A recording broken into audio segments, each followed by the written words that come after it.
Sir.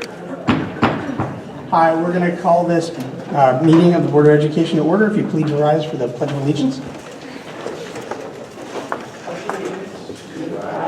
Of the United States of America, and to the republic for which it stands, one nation, under God, indivisible, with liberty and justice for all. Thank you. Can we have a motion to approve the meeting agenda? Motion to approve the meeting agenda. Is there a second? Ms. Kowalski, any discussion? All those in favor of approving the meeting agenda? Ms. Olson? Thank you. That's 8-0. All right, so the first order of business is an action item. Basically, this is the Board of Education Committee and Liaison assignments. In order to get these committees up and running fast, I want to thank the board members for getting back to me quickly on their survey and for responding to me when I reached out to you to talk to you about assignments. I'm going to make a motion to accept this, and then I'll do a little bit of discussion. So I move that we accept the 2020 Board Organization Committee and Liaison responsibilities. Is there a second? Ms. Stowe. All right, just by way of, it's the board, the committee assignment. What policy would you change? Because you have the authority as the chair to appoint the... I do, with one exception. For ad hoc committees, the board has to vote on that. Oh, okay. And we have an ad hoc committee. That was actually the point I was about to make, so thank you. I don't know why he's...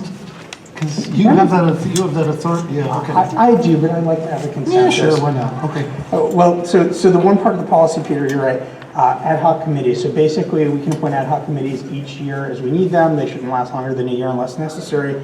We had a strategic plan committee last year that started that work. You are the sole remaining member on the board, so you are going to be the chair of the strategic plan committee. Great, that's how this all seems to work out. So just, I wanted to have a little bit of discussion about the remit of that committee, because obviously our plan expires at the end of this year. And in the email to you, I basically said, I think the first thing you need to do is answer the question, are we extending this plan, revamping this plan, starting fresh? And I think if that's where the committee goes and starts with that as the question to come back to the board with some thoughts on, that's probably the right place, but I wanted to get other people's thoughts on that so the committee has a roadmap. So I don't know, Peter, if you've had any thoughts, or anybody else. Okay. Well, I know what we discussed when there were three of us. It was Barbara, Gaetan, and I. And I think we kind of as I know we did, we laid out kind of a path to do a strategic planning cycle this year through to the spring. And there's some obvious big steps that should be in there, kind of, what's your current plan? What does everybody think about that? What did they learn from that? What ideas do we have for the future? And then essentially, develop a plan from there.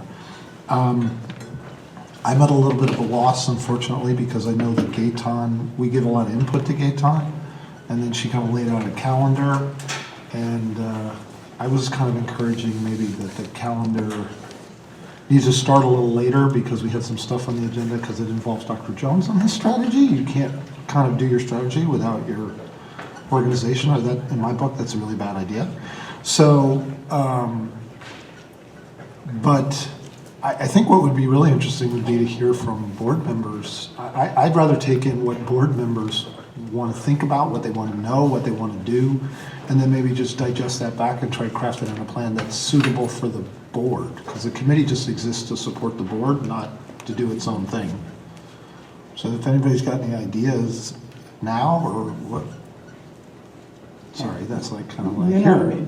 I think it makes sense. So if you don't have any ideas now, maybe you can email Peter directly, schedule a meeting with your committee, take it up, and then we're back on the 19th. So, if you have any thoughts before then, but the pages are falling off the calendar, and the end of the year will get here faster than you know it. Could I just ask one question though beforehand? I know that Gaetan had scheduled this session, which is PD next week. And I kind of surprised by that, because I thought that would have been, I had given her advice at one point, maybe you ought to do that in January or February, but it's scheduled and we have it and it is what it is. But I don't know who organized the facilitator speaker for that. Do you know? We actually don't have a facilitator speaker, and we're using the PD actually for the orientation for the new board members. Not what it was The saying. 11th, right. Not what it was because- saying on the calendar. Right, so actually, fine. I Okay. sent a note out to the board a couple of days ago. Maybe you didn't see Sorry it. I missed that one. That's okay. But I think we will want to schedule time, and if you want a facilitator, obviously, Okay, so you can the recommend. 11th of The 11th is is next Wednesday. board orientation. Will be board orientation, obviously. there's half the Returning board members are brand welcome to new. join. Yeah. Okay, I got it now. Okay. Okay, I just need to know if I had to do for next week. No action item for you for next week. All right, so any other discussion on the committees and liaison assignments? If not, all those in favor? Aye. All right, thank you very much. And by doing that, we've accepted the Ad hoc Strategic Plan Committee, which is great. Okay, next up, onto our public hearing. So our big item tonight is the budget. I don't know, Aaron, is there a speaker sheet?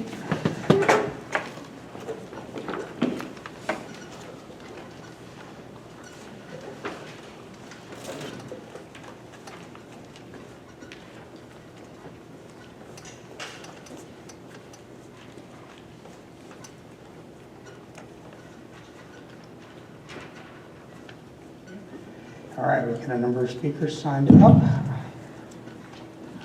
All right, if I've mispronounced your name, it's my reading, not your handwriting. First speaker is Sarah Fussell Sound. All right, I got close. I got Sarah. And then next up would be Estelle. There you go. Thank you. You're on deck. Good evening. I'm Sarah Fugelsang, and this is Stephanie Baster. And we're the PTA presidents of Eastern Middle School. We are here tonight to express our deep concerns with the current overcrowding at Eastern and the lack of administrative staffing to adequately service the number of students at our school. The enrollment at Eastern has been steadily rising. 10 years ago, there were 747 students in the building. Today, there are 865. While the student-teacher ratio across the middle schools is a district standard, this standard does not apply to any of the administrative positions, which include principals, guidance counselors, psychologists, reading specialists, and more. These positions are staffed by building. This simplistic, outdated model is having an adverse impact on our students. Our administrators are being asked to provide the same support services to a far greater number of students at Eastern than at the other two middle schools. With student enrollment at an all-time high, administrators simply cannot be expected to keep up with the increasing demands, which ultimately compromises the level of support they are able to give students and staff. Consider the following. There is one principal and two assistant principals at each middle school. These principals act as grade level administrators for each of the three grades. Currently, there are 587 students at Central, 639 at Western, and 865 at Eastern. That's an average of 194 and 214 students per administrator at Central and Western, respectively, compared to 288 at Eastern. With this year's sixth grade, the largest class ever enrolled at Eastern, there are 313 students to one assistant principal. The exact same numbers are true for guidance counselors. On average, the guidance counselors at Eastern are supporting 30% more students than at Central and Western. In fact, if an additional guidance counselor were added to the staff at Eastern, so 4 instead of the current 3, the guidance counselor to student ratio would still be higher at Eastern than at Central and Western. With more students comes an increased need for support services and interventions, whether behavioral or academic. Eastern is a fantastic school with an amazing and dedicated administrative staff that is doing their best to keep up with this increasing demand on their time, but there are only so many hours in the day. It would be impossible for there to be no impact on students given these numbers, and we are close to a breaking point. We are concerned that our students will begin to suffer because of this inadequate 30 staffing seconds. model, and that should not be tolerated in this district. We know this need for increased staffing has been recognized by the superintendent, but it is not being funded in the proposed budget for next year, which is extremely disappointing. Our students and administrators are suffering, and if this continues with no change or intervention, the impact will deepen. We urgently ask the Board of Ed and the superintendent to address this problem now. This is a long-standing issue that could have and should have been planned for years ago, given the rapidly increasing enrollment Time. at Eastern. But now the time is Thank up, you. and we need our district leaders to address and fix this problem immediately. Thank We you. cannot Thank you. wait for another budget cycle to pass. All right, we'd ask that you please stick to the 3 minutes because we do actually want to get to the budget discussion tonight.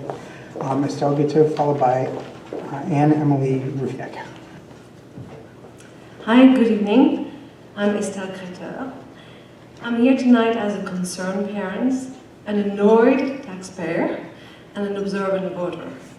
I'm here tonight to discuss the lack of funding for the Greenwich High School Science Research Program. And when I mean the lack of funding, I mean there's no funding in the budget, $0.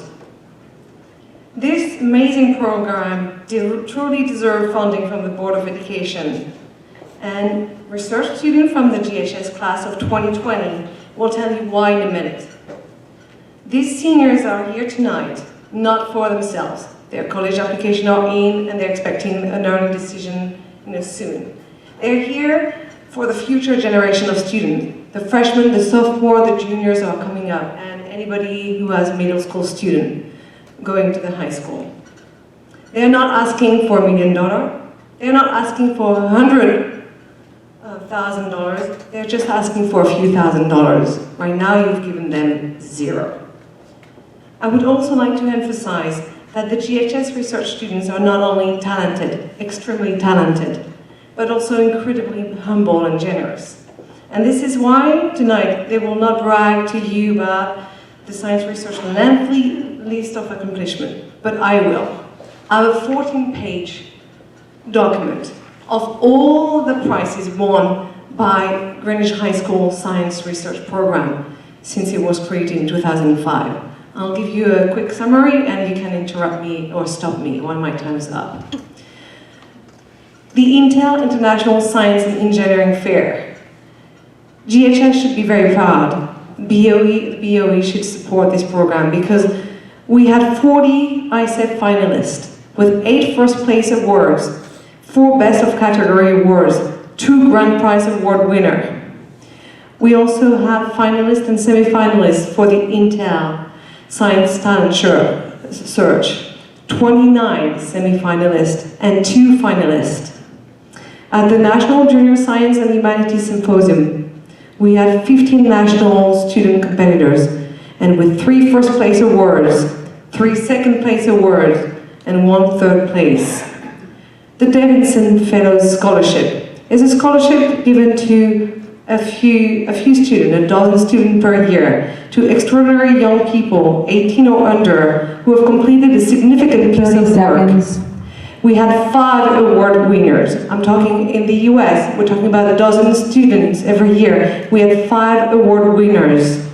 At the Google Science Fair, we had 4 global semi-finalists. And you must know the 1 grand award winner, Olivia Alici, in 2015. She was all over the newspaper. At the time, everybody was claiming, she's from Greenwich, she's from Greenwich High School.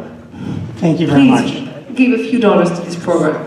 Thank you. Next up is Anne-Emily Rufiak, followed by Hibbert Hussain.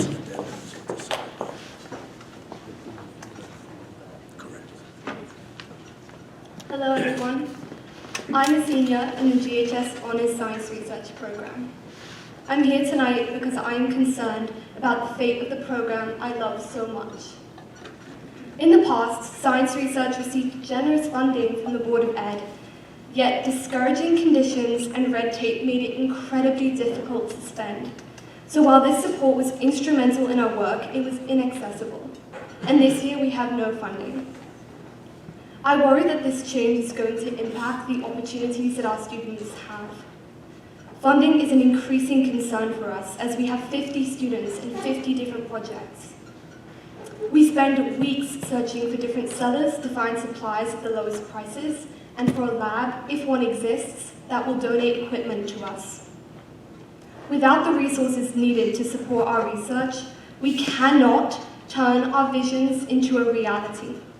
We are equipped with determination and intellect, but we now have fewer means to apply our knowledge.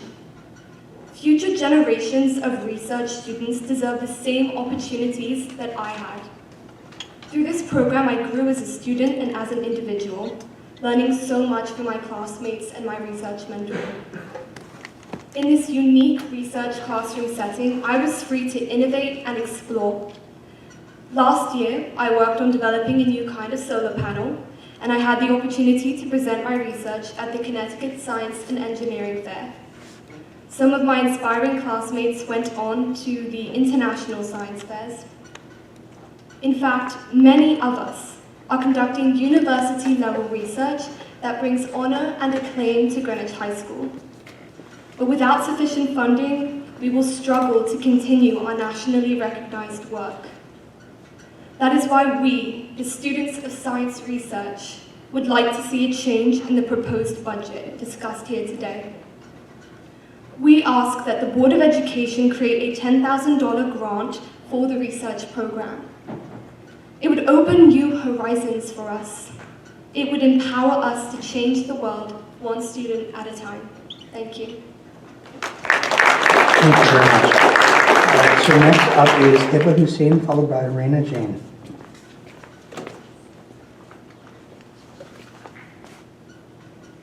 Hello everyone, my name is Hiba Hussein and I'm also a senior at Greenwich High School. For the past 3 years, I've been a part of Greenwich High School's Honor Science Research Program and have been given the opportunity to present my work at several national and international science fairs. I am grateful for the board and the school administration to have a science research class offered at the high school, and I'm equally grateful to have an amazing teacher, Mr. Bramante, to lead this program. Oftentimes, I feel like the world can put a damper on teenage creativity and aspiration. Teenagers aren't taken seriously when they wish to create a lasting impact, and are dismissed with a shake of the head for being oblivious to the real world. Yet, when I step into room 932 after school, I realize that each of our ideas have a larger implication. The Honor Science Research Program is able to capitalize on the power of a single idea and convince students that they do have the ability to shape our world. My classmates and I have been able to tackle the world's problems by creating diagnostic solutions for COPD, melanoma, and malaria. We've worked on solutions to pressing environmental problems, such as colony collapse disorder and heavy metal remediation. We've engineered exciting global solutions for the most pressing issues of our time, from a unique and now commercialized method for capture of smokestack carbon dioxide using waste heat, a rapid Ebola detection card that fits in one's pocket, and a computer algorithm that can detect pancreatic cancer long before the onset of symptoms.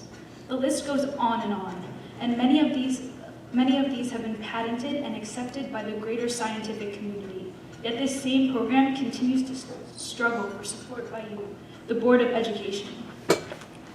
Coincidentally, 2 years ago, Ms. Jill Gilday, the superintendent at the time, recognized the tremendous opportunities and lifelong training that the research class provides, and was able to allocate $20,000 into the district's budget.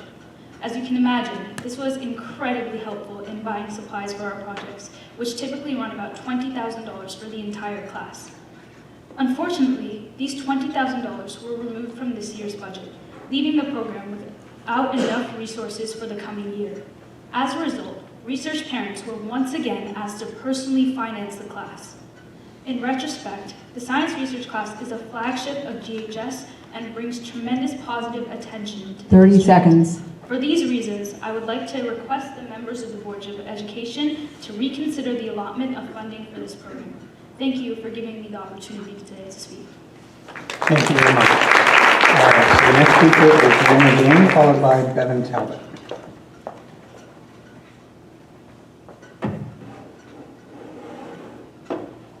Hello everyone, I am also a senior at Greenwich High School.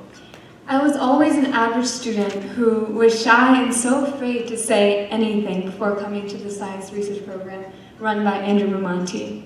But now I am a changed person, all credit to this program. I had patented my device that I've made in this program. I've become confident and independent and not afraid to take on the world. My device that I've patented is currently being used in over 10 states in the nation and is continuing to grow. This was only possible because of the opportunities that was offered by the science research program.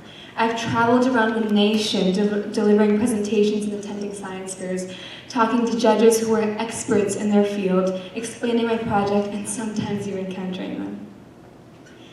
I've always wanted to be financially independent and pay for my own college, but I was always concerned that I would be in student debt because of the high costs. Only because of this science research program am I able to receive a full scholarship to the University of Connecticut. And now, instead of focusing and worrying about how I would pay off my debt, I can focus on my academics. Being part of the science research program has changed my life. It has allowed me to find not only what I would want to pursue as studies in college, but also as a career. However, I am greatly concerned about the fate of the science research program. The limited funding that is available makes it so difficult for all 50 students to complete extensive and often university-level research. When it comes to the time to buy materials, I find myself looking for the cheapest materials available, which results in lower quality of experiments, inhibiting the accuracy and efficacy of my research. Currently, this program is being funded by donations from students and parents that are part of this program, which not only varies from year to year, but should not be the case. I'm graduating next year, and although it saddens me that I will no longer be part of this program, the opportunities that has opened for me are endless. I really hope that the future generations of the science research program will have the same opportunities that I have, will not have the worry of how to pay for college over their head, and I hope that my younger siblings are able to experience this program the same way I did. We are asking for $10,000 in funding for this research program, so it can continue to help the research students who are ahead of my time, and continue to give them the same opportunities I have. Thank you. Thank you. Next up is Bevan Talbot, followed by Maureen Bonanno and Terry Lamontia.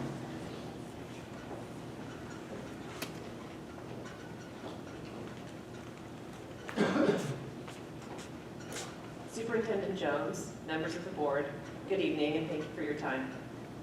My name is Bevan Talbot, and along with Nerlyn Pearson, we are the co-chairs for the PTAC Health and Wellness Committee.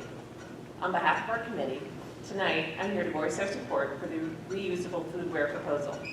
Countless hours of volunteer time is being spent in cafeteria lunchrooms throughout the district, educating students on the importance of recycling and eliminating waste. Students are being taught to value natural resources and practice environmental stewardship. As leaders of our community, we ask for your support and commitment by approving the necessary funding to make reusable ware in our schools a reality for the 2020-2021 school year. We're asking you, the administration, and our town leaders to become part of the movement that's already taking place in the Greenwich School cafeterias. A movement that's focused on protecting our students' health, protecting our community's environment, and reducing waste and cost in our town. Thank you. Thank you. Next up, Maureen Bonanno and Terry Lamontia, followed by Julie Dilsholmes.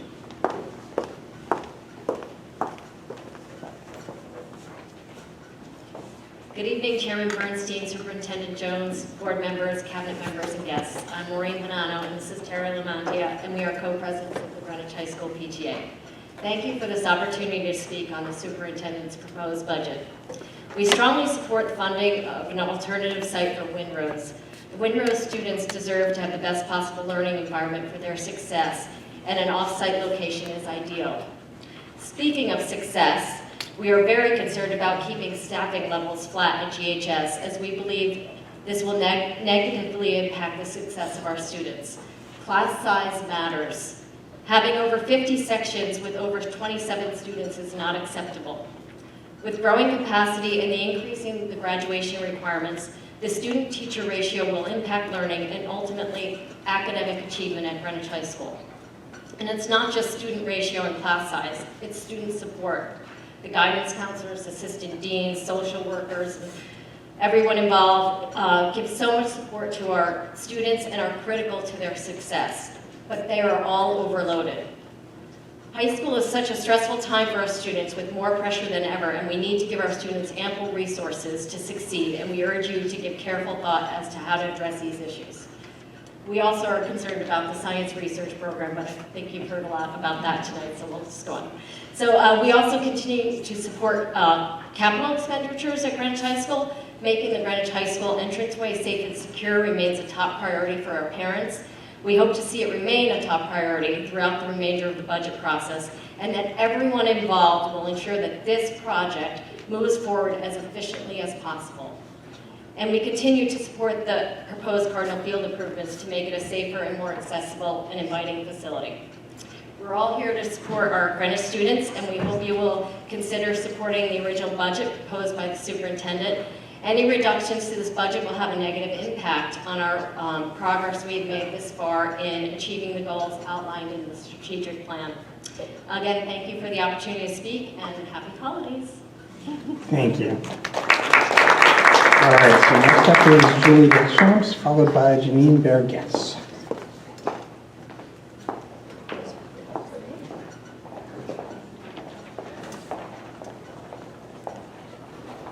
Good evening.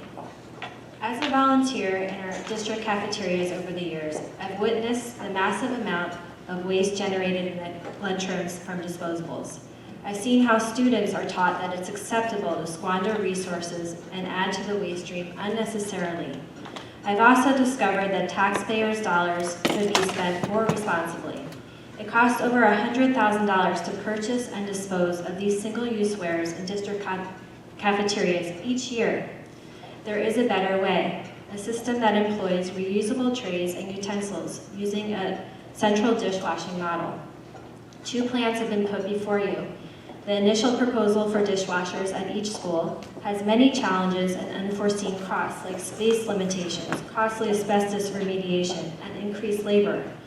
The plan was never thoroughly investigated, and overall costs could skyrocket from the estimated $250,000 to purchase and install dishwashers at each school. It's a Pandora's box. On the other hand, the capital cost to purchase and install a central dishwasher and purchase reusable wares, about $87,000, are far less than the initial plan. The current proposal for a central dishwasher is straightforward and carefully considered. An industrial specialist, the Departments of Health and Public Works, and school districts across the nation have been consulted to create a thoughtful, detailed plan for success. A commercial dishwasher will be installed at the high school, and trays will be transported there for cleaning. The used trays will be rinsed and packaged in sealed containers in accordance with health department regulations. The trays will be cleaned during transport, and food contamination should never be an issue. The majority of our operating expenses is offset by the savings from purchasing and disposal of single-use products. Over 1 million disposable products were purchased last year at a cost of almost $62,000. The majority of these items were tossed in the trash to be incinerated at the detriment of our air and soil quality. It is estimated that disposables fill about 19 tractor trailers at a cost of $39,000 each year to you, the taxpayers.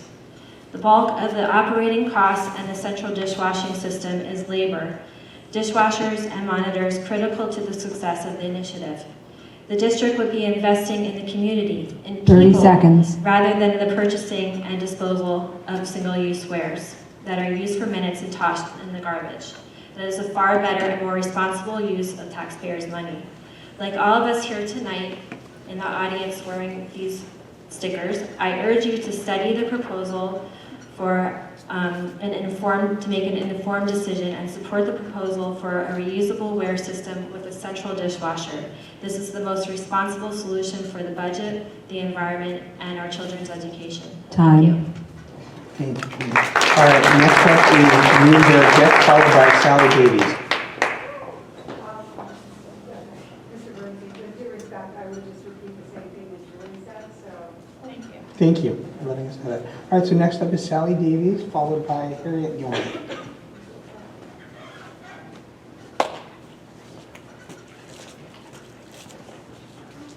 Good evening, everyone. I'm Sally Davis with the Greenwich Recycling Advisory Board, a volunteer group that works with the town's Department of Public Works to educate the community about recycling and to implement waste management initiatives. We collaborate closely with the P-Type Green Schools Committee and have been actively involved with the recycling and waste reduction programs in the school cafeterias. Green Schools has spent countless hours on researching and analysing waste reduction and sustainable practices. First, let me say that we are most heartened by the fact that GPS administration has taken the first steps by eliminating polystyrene lunch trays, and a pilot program with the dishwashers and reusable ware implemented at New Lebanon School last spring resulted in an 80% reduction in waste by volume. On behalf of GRAB, I'm here to support Green Schools as they advocate for reusable trays and dishwashers. Food Services continues to use disposable fibre trays, certainly a safer option than polystyrene, but these single-use products continue to contribute to the waste stream. This year, over 500,000 of these trays will be tossed in the trash and incinerated. Not only are they inefficient and wasteful, they're also expensive. Rather than continuing to spend funds on single-use wares, the board should invest in durable, reusable products which are designed for thousands of uses, not just one, and do not require waste hauling and disposal. Greenwich and other towns have had great success in banning plastic bags altogether, but elsewhere in Connecticut there's a 10-cent fee. I recently read a report that people would rather pay $10 for a reusable bag rather than continuing to fork out 10 cents a time for a plastic bag, because they would rather put their money towards reusables. The reuse revolution is here, and we urge the board to support the implementation of the reusable ware system in the Greenwich Public Schools. It's the most common sense and responsible decision for our budget, the environment, and student education, as my colleague just said. Thank you very much. Thank you, Sally. Next up is Harriet Gilmer, followed by Chitra Sundram. Hi, thank you for your time tonight. I felt it was important to be here and support the reusable foodware system in our cafeterias. I'm a parent of a kindergartner, a first grader, and a fourth grader at Riverside School. I've been an active member of the PTA Green and Health and Wellness Committee for the past 5 years and now serve as our school's Connecticut Greenleaf representative. Riverside signed on as a Greenleaf school in 2017 and made a commitment to 3 things: providing effective environmental and sustainability education, improving the health and wellness of students and staff, and reducing environmental impact and cost of resources used in the school. The use of disposables in our cafeteria does not align with this mission. While we have made great strides over the years, such as the removal of styrofoam trays and the installation of a waste and recycling sorting station in our cafeteria, there is still more to be done. I've spent countless hours with the students reinforcing recycling, composting, and waste reduction in our cafeteria. The students know the impact of excess waste and strive towards a waste-free lunch. But the continued use of disposables goes against everything we are teaching them, and it's time for a change. On behalf of Greenwich parents, and more importantly, our students, I urge you to make the switch to reusables. They're a responsible decision for our budget, our environment, and our children's health and education. Thank you. Thank you very much. Next up is Chitra Sundaram, followed by Sarvesh Sundaram.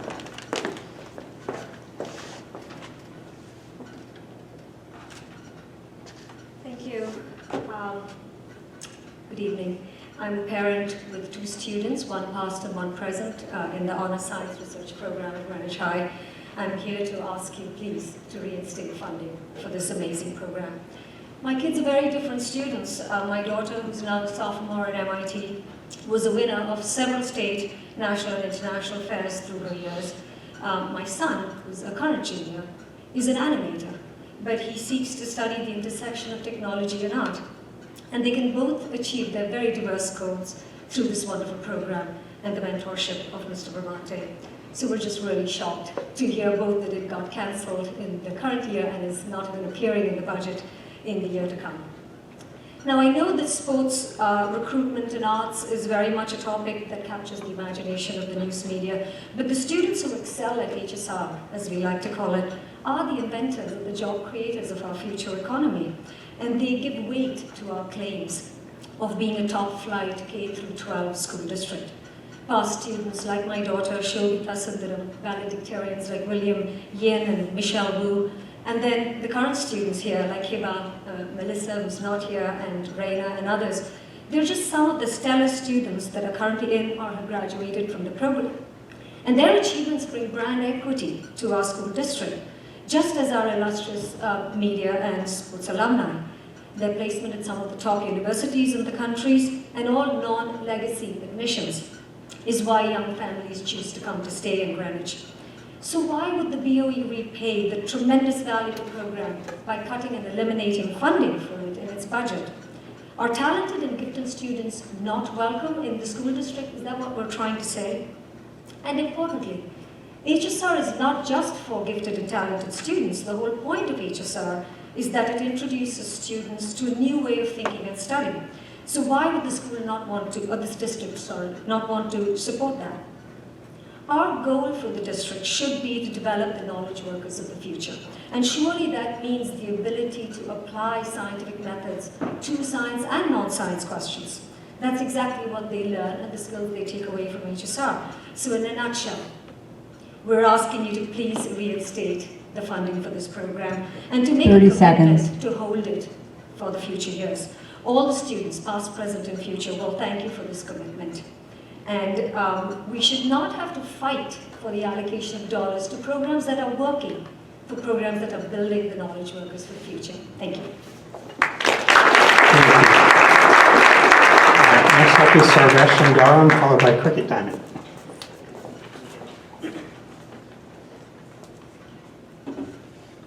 Okay, here we go. Let's see if I can suggest this. Okay. Good evening. My name is Sarvesh Shangaram and I am a junior at Greenwich High School. I've been in the Honor Science Research Program for about 2 years. So there are two main reasons why you should not cut the funding for the Honor Science Research Program. The first being that HSR helps students advance their passions, and without that proper funding, it won't really help them. In my first year in HSR, for instance, I tried to use cells found in spider silk to create a bond to prevent macular degeneration in human eyes. Now, in order to observe the structure of spider silk and the cell tissue inside my eye sample, I needed access to an electron microscope. And it was because that Mr. Monte had the funding to procure this device that I was able to undergo this experiment. This year, I am developing a game that will help improve executive functioning, memory, and focus of young elementary school students. And I needed access to a game that was professionally tested by a group of researchers. Mr. Bramante was able to procure this game because he had the money to afford it. And that's just for me. Think about how this helps all the other students. The second reason is that the program itself is built around students, not around science fairs. So competing in science fairs are goals for those who want to pursue it. But it isn't the core of the program. The core of the program is simply helping students become the best version of themselves.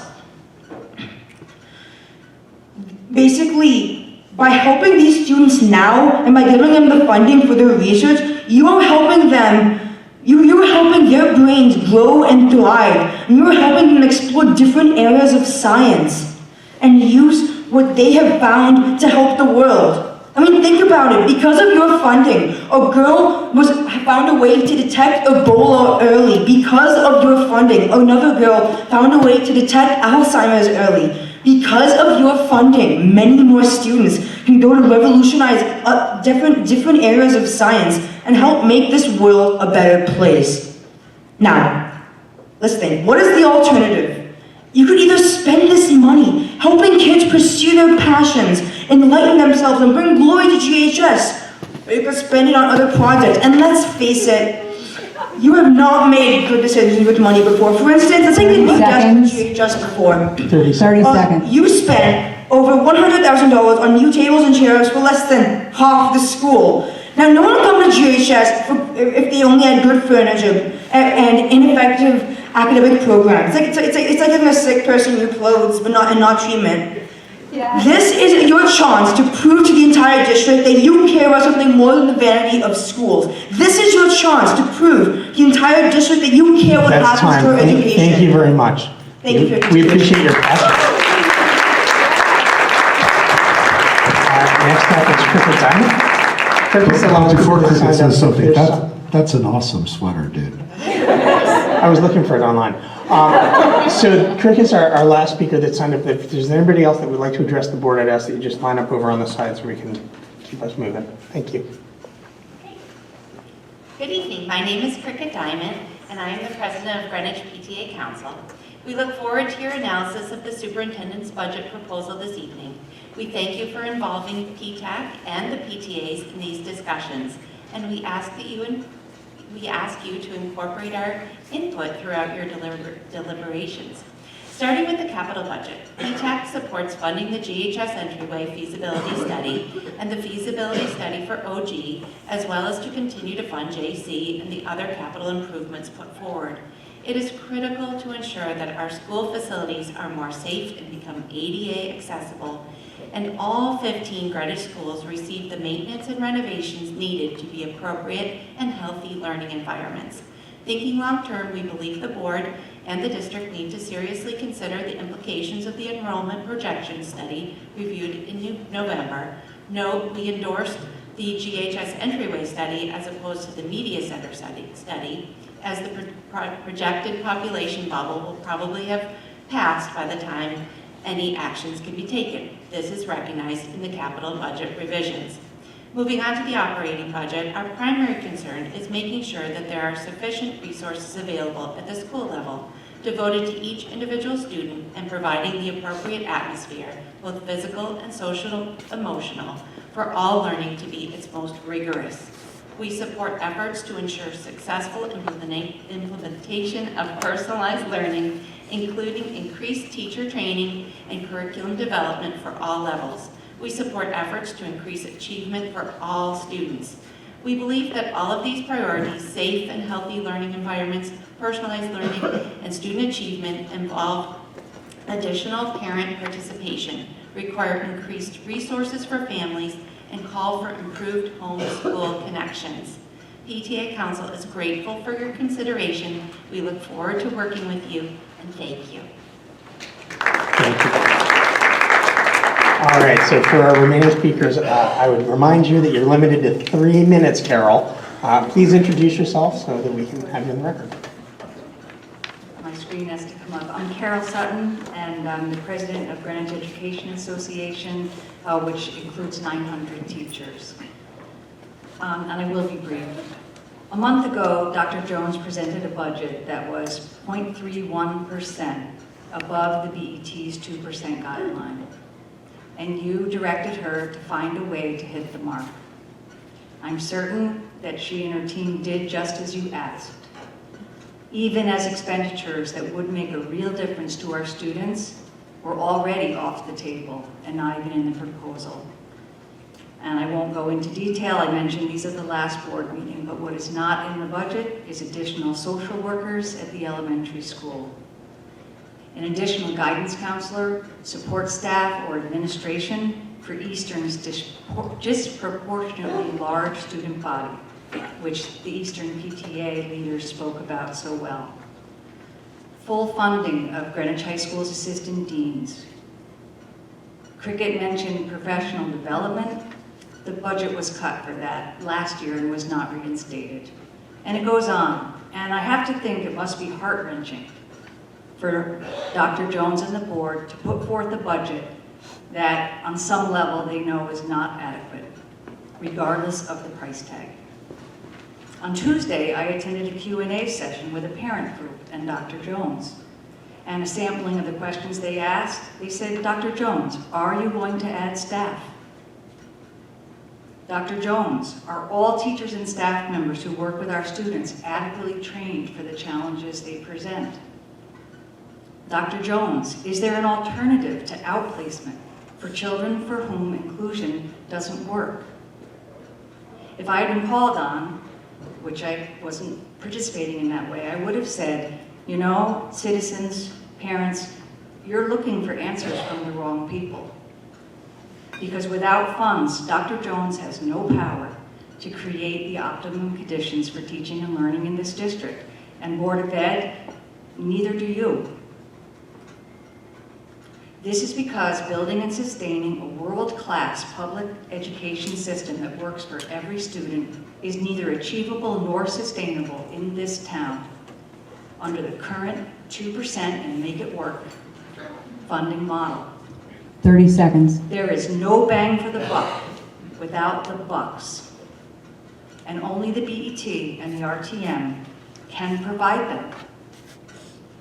Each year during budget season, and I've been through 7 now, it becomes more apparent to me and to teachers and perhaps students that Greenwich's low mill rate is more important than fully investing in our students, our infrastructure, and our employees. That's a job, that's going to be a job for the citizens. Thank you, Carol. I just want to thank Dr. Jones for doing the best you can with what you've been given. Thank you. If you could just state your name and go ahead. Hi, my name is Maria Nikolajczak. It's M-A-R-I-J-A, M-I-K-O-L-A-J-C-Z-A-K. I'm here as a parent of a kindergartner at North Street School. I've spent a lot of hours in the cafeteria watching the trash cans fill up with the reusable, disposable trays. I just wanted to advocate that we make the investment into the reusables because, as it's been described, it's certainly going to save us money over time. And also, I just wanted to also speak to the quality of the experience for the kids. I just want to have you think about for a second going to a restaurant where there's real dishes compared to going to like McDonald's, where there's just a different kind of value that you put into how that meal and that experience is.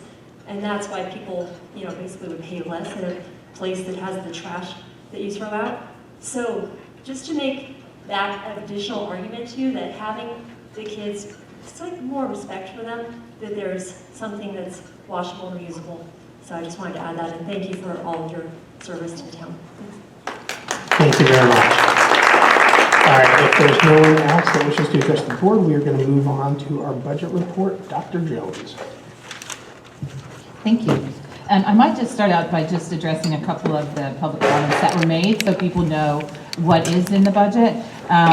For Eastern Middle School staffing, we are very, very aware. I know I talked about that at PTAC, and we are working to figure out our staffing model and how we can be able to get Eastern additional staff. We're committed to that. We're trying to do it right now in this current year. We thought we had a solution, and then that did not work, and so we do recognize we have to fix some staffing there for next year. As far as the science program, you guys were so articulate. Thank you. I do want you to know, when the $20,000, and I think one of you said it was, when it was funded, there was a lot of red tape and it was difficult to spend. And that is not because the people at Havermeyer don't want to support the program. In schools, we have what's called a purchase order system, and it is kind of red tape.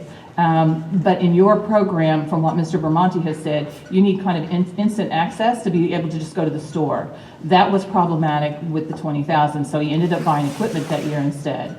I do want you to know we heard that last year was a little bit more challenging as well. That Ms. Parisi went over. She has spoken directly with Mr. Bermonti. We have made a commitment to him. You can't see it in the budget because we're going to make it work through using our title grant money of $10,000, which is what he said he needed.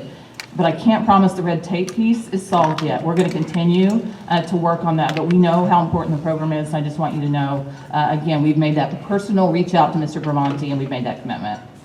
You're welcome.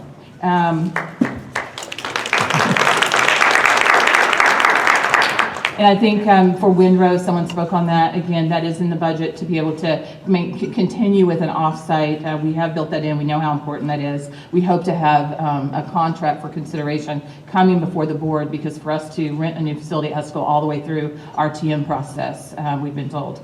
So we are committed to that as well. On the recycling, reusable trays, again, that is in the budget. I just want to, if you haven't budget watched, you might not have heard me say this, but it's actually in the capital section of the budget, and so you can't really see where those dollars are. But again, we're committed to a solution. I think in the last 3 to 4 weeks, we've heard a different solution. That part, we're just not prepared as staff because we haven't been able to analyze that solution. We have money in the budget that was planned for the dishwashers, but we're committed to actually the reusable, and we understand how important that is.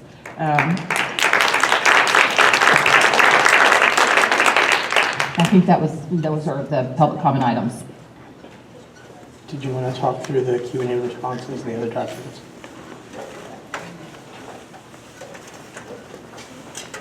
So I want to start, first of all, with the document that the board received yesterday that talks about that reduction of the $510,000 so that, and if anybody needs a copy because you don't have electronically, I brought a couple of extra. Oh, it's out there on the table as well? Okay.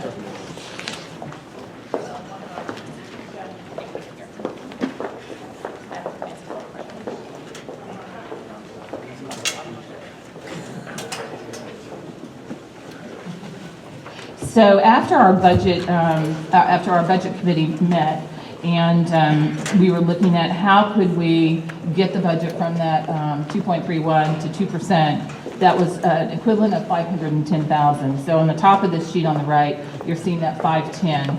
And then what you're finding in those three columns is how much we're reducing from the item description. In the center column, you're seeing the total reduction, and then it accumulates as you go along on how much I still need to find in the budget. So just to go through these, on the very first one, it's HR settlements. That's not going to have, an impact on the school district, and that reduction included was $40,000, and that's going back and really studying the 3-year trends where there was a plug number that was larger, and we have not met that amount, so we're very comfortable bringing that down $40,000. We also saw an increase in the budget for travel, and that was even, I think, one of our Q&A questions from the board. Feel very comfortable bringing that back down $20,000. For the extended school year, again, that's looking at 3-year trends, and the number was a little bit higher this year. Very comfortable bringing that down $20,000. That we'll be able to stay within extended school year budget. The next one is a little bit more challenged. It's staffing, and that's about $248,000. What we're looking for here are positions that are either no longer being utilized or they were a dormant position in the budget. And I'll be able to give the board more information on that as we also start watching natural attrition. The first $100,000 is easy. It's in one position. The next one is materials and supplies. And interesting enough, after we've just talked about materials and supplies tonight, what this is doing is there's an allocation that goes per student. So it would actually reduce that by 5%. So for instance, if you look at a middle school, everybody has individual budgets for departments. It's parsed out across all of our schools. So if I was a teacher and I normally had a $2,000 budget, it would be $100 less going into next year. But it doesn't have huge impact on any one area like cutting $200,000 out of professional development or something of that magnitude. It just impacts little bits, but it's everybody and it's equal across the district. And then the last one was a printing reduction. And again, this has no impact on us. This is an easy reduction in the budget. So that's what I'm proposing, where the reductions could come from. Do you want to take questions on operating first? Sure. Ms. Stowe. Can I ask you about operating? I was going to ask a question about this specific. Sure. Dr. Jones, so this is the response to the if question, right? What if? Well, I just want to be clear, right? You proposed the budget's 2.3, right? 2.3%. And then we asked for we didn't ask for, I don't recall asking for 2%. I remember asking for if we had to go to 2%, what might you propose? So is this if we wanted to go from 2.3% to 2%, this is the path for that, correct? That's correct. Okay, so if we said we don't want to go to that, we want to go to 2.15, presumably it's half of this, and maybe you would allocate it differently. But this is the final, we take your proposal at 2.31, back this out, and that's your draw the line at 2.0 target, correct? That's correct. Okay, thanks. I just want to be clear what we're looking at. Thanks. Ms. Stowe. First of all, Tony, is this working, Aaron? Yeah. Okay. This is amazing because I always like to do sort of a step back. 80% of our budget has a 2.9% increase built in, right? Those are our salaries for mostly our teachers.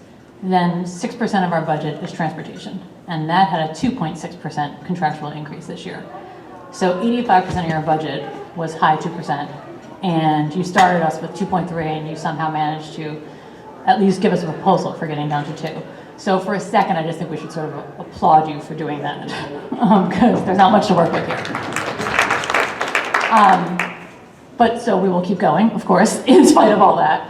And one of the things that sort of I think is just important to say is that, at least for me, the most important thing are the teachers in the classroom. I said it last year, I'm going to say it always. And that's where we're putting our money. And if you're giving increases, which it's a nice increase of 2.9%, we have really invested in our children. And that's kind of where I want to start this conversation. And then I want to go through everything. But I like that you sort of looked at, you obviously went to the bottom, the zero-based budgeting, and that is amazing to me, because it looks like you might have found some things that we should be looking at beyond the 85% that we really can't touch. So thank you. So I guess I wanted to ask about staffing. If I understand the budget correctly, we're not adding any headcount. Zero. If you look at the staffing page, though, just as a reminder, it looks like there's an increase because pre-K was added last year, and then in this year's budget, it was added too late last year to be in this year's budget. So you're seeing it reflected in next year's budget, even though we're going from 14 sections down to 13 next year. So it's less than it would have been, but it's not actually an increased budget. Okay, so safe to say flat in terms of staffing. And the reduction in staffing that we see here is because positions may turn over or change. So I guess that leads me to questions about Eastern and GHS. Basically, I'm going to steal a point Peter's made before, which I think is the right one. You have approximately 1,300 and change staff people. It's obviously your job to get them in the right places. So I'd be interested, obviously not tonight, but I would be interested in steps forward to try to creatively solve for some of those issues. I obviously have also raised before the social workers at the elementary schools. Maybe we ought to be seeking some grant funding for those if we can't figure out how to staff them ourselves. But there's got to be some opportunity in where and how we use people. And just to close on this point, I had asked a question about there was a position added in the budget. It said add a position to the behavior support team. I can't justify that position over a position at Eastern, a position at high school. I have a hard time justifying this over something else. So I guess I'd leave it to you to tell us where the right place is. And just one last bit. We vote on an overall budget. We build this budget on line items. However, things change between when we vote on this budget now and when we're in the middle of next year after this budget has been passed. There is fungibility. We do transfers every month. This is your best guess, and I just want to stress this for the community. This is your best guess as to where this will land now, but there is variability, and we have the flexibility, we're working with the BET, to reallocate money within our budget. And I just want to remind people of that. Where it comes out in the wash, though, is we have historically returned money to the town. That number has gotten less and less. And I guess I'm very concerned that we may end one of these years too close to negative where we've got to go and ask for money. And I want to make sure we're managing against that.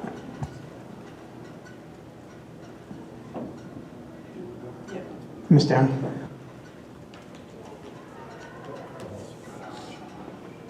I just wanted to thank Tony for putting a lot of effort. This is, being new to this, it's a lot of data to weed through, and appreciate all your efforts. I think I want to echo on what personally, I think we really do need to focus on the Eastern issue because it's not going away. It's going to be a sustained issue. And I think to the extent, again, your choices on staffing and personnel and how you can make it work, I think they need help, and I think we really need to make that a priority. Mr. Chair.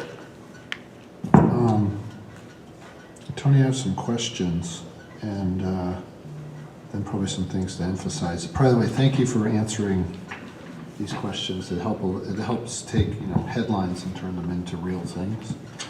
but I just wanted to clarify some of the data that was in here. It says in here we have 1,489 sections at Greenwich High School. Can you just state the question number and then I can follow up? Question number one, I'm going to connect a couple dots here. So it says we have 1,489 sections, which is, parlance, it's classes, right? And then if I did the math right, in the addendum, there are 11 English, 25 math, 21 science, 20 social studies, and 5 world languages, which I think adds up to 82 sections. I'm not asking you to check the math, but I think it's 82 sections. Does that roughly sound right to you, that are over 25, right? Over a class size of 25? I know that's in here somewhere. Yeah, but it's in here. So, but the reason I'm asking is, does that roughly sound right to you? Because I'm thinking 82 sections on 1,400. Well, but there's like band, and which, by the way, I would hope band has more than 25 kids in it. I would hope orchestra has more than 25 kids in it. I hope choir has more than 25 kids in it. And in PE, I'm a little less sensitive about PE being more than 25 kids in a section. Maybe it's not such a good idea to have 25 kids in the pool at once, but I don't know. I'm not smart enough to know about that. But I read core academic subjects and I read 82. The reason I bring it up is that I think it illuminates the issue, which is, I'm trying to boil it down, Tony, and see if I understand it right. 82 on 1,450 or 1,409, that's well below 10%. And then that kind of matches what I think Dana Tulata, representing math and science, we heard at the last board meeting, that if there was any place that they were over 25 and they were feeling it, which this data shows a little different story, but they said they were feeling it in the more core subjects, not so much in the more advanced subjects, although the data seem to censor those. I guess I'm trying to just say, Tony, is that consistent with your understanding of is that a fair summary of what's going on?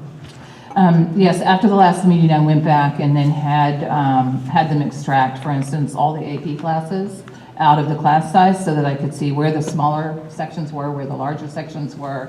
And then we took some of the electives backed out. And I will tell you, our PE staff feels like their sections are way too large. They do have concerns about that, so I just want to speak for their voice. But in some of those classes, what I think is challenging is that it's slowly growing. Class size is growing, and in some math classes, we did have a point in time where there was a wait list, where students who were in a higher level could not. There just wasn't an open seat, and that on high school master scheduling, that could be because block 2 is just running really full.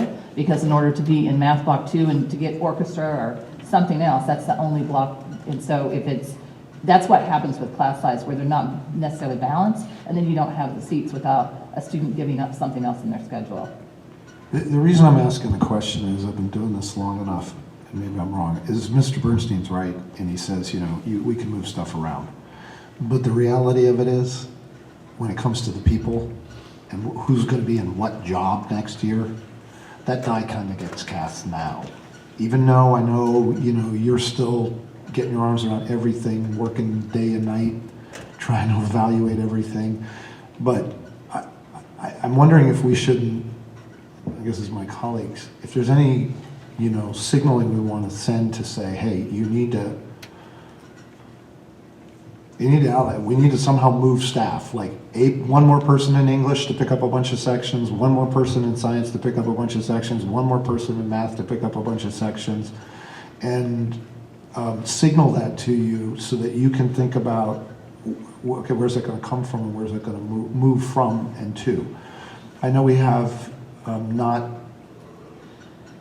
we're not as tight in some of the elementary schools as we used to be. It's super tight. Eastern is, I don't know how Jason's doing it. Ralph Mayo handed that to you just in time. Good Lord. because that thing's just bursting at the seams. So the reason I bring all that together is I'm looking at this thing, and the puts and takes in headcount I'm looking to see would be, I looked at the staffing too on Eastern, I'm sorry, those middle schools. You know, it bothers me that the same number of APs, same number of media, same number of guidance, regardless of capacity. You know, that just doesn't make any sense to me. There's lots of capacity sizing in core academic subjects in the middle school, which is good. But there's a couple of there's a couple of roles here, I shouldn't say headcount. There's a couple of roles here that it worries me. Like, I mean, you take 3 guidance people that cover 585 kids, then you turn around and say, hey, the same 3 of you have to cover 863. That's just not fair to those guidance counselors. You know, the load that the other ones need to take. So I know there's no easy solve, but I guess I was just saying on a high school, I'm thinking I'd love to see if there was an opportunity to move a few more staff to core subjects, just to give them a little relief, and maybe in the core schedule, if you can find those somewhere. Maybe take people and second them out of one school and say, hey, for the next 2 years you're going to teach at the high school if anybody's qualified. And then the other one I'd really like to see is I think we need somehow either splitting billets or something. We really have to address Eastern. I mean, that school's been growing consistently. You know, this was none of your fault, Tony. It's nobody's fault really, but it's not any of your fault, but this is more maybe on us on the board having not stability in your role that this happened, but here we are. So the question is, how can we address it so when we hit next year, Eastern gets relief? And by the way, one thing I do know, I know you've been looking for solutions with Jason right now. We're in the middle of the year. That's super hard to do, so thank you for doing that. All right, anybody else? Ms. Hirsch? I was also going to say thank you for, I sent all my questions off to you, and thank you so much for taking care of actually going through and answering all of them. I wasn't expecting to get all that so quickly, so thank you for that. I just wanted to echo what Mr. Scher was saying as well. So I was looking over the first round of Q&A when you were talking about staffing. I know from year in and year out, we consistently hear we can't add staffing, and I understand why. But on the Q&A round 1, page 1, question 1, you know, if we're said 54 to 58% of students are currently getting the additional credits are going to be needed next year and going forward for graduation requirements, it is really important that we look to see how we're going to meet the needs for all of the students to be able to be placed in those classes when we have waiting lists, et cetera. So I just sort of wanted to reiterate, I know it's not something that it's on you, but it's a reminder for other town bodies as well too, that we have to really take into consideration how we plan this in advance. So it's coming.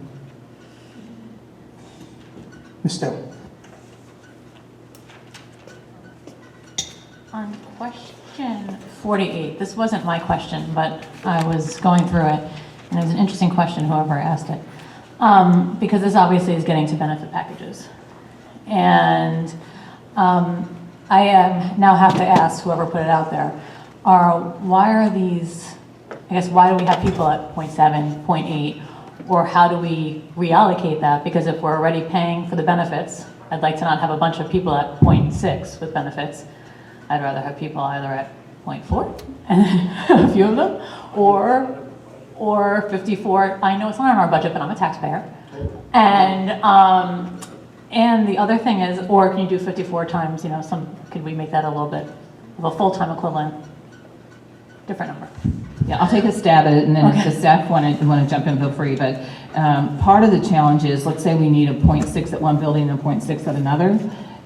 So you make that a 1.0 where someone's going to be traveling. Now you've actually paid that person to travel for a whole nother block. So it's actually not as efficient because you still have to fill in the 0.4, for instance. Okay. And so you have to really dig in, and we can certainly go back and analyze where are all the 0.6s, 0.7s, 0.8s, but it's not always efficient to have a 1.0 if they're going to have to travel across town. Okay. All right, yes, let's analyze that then.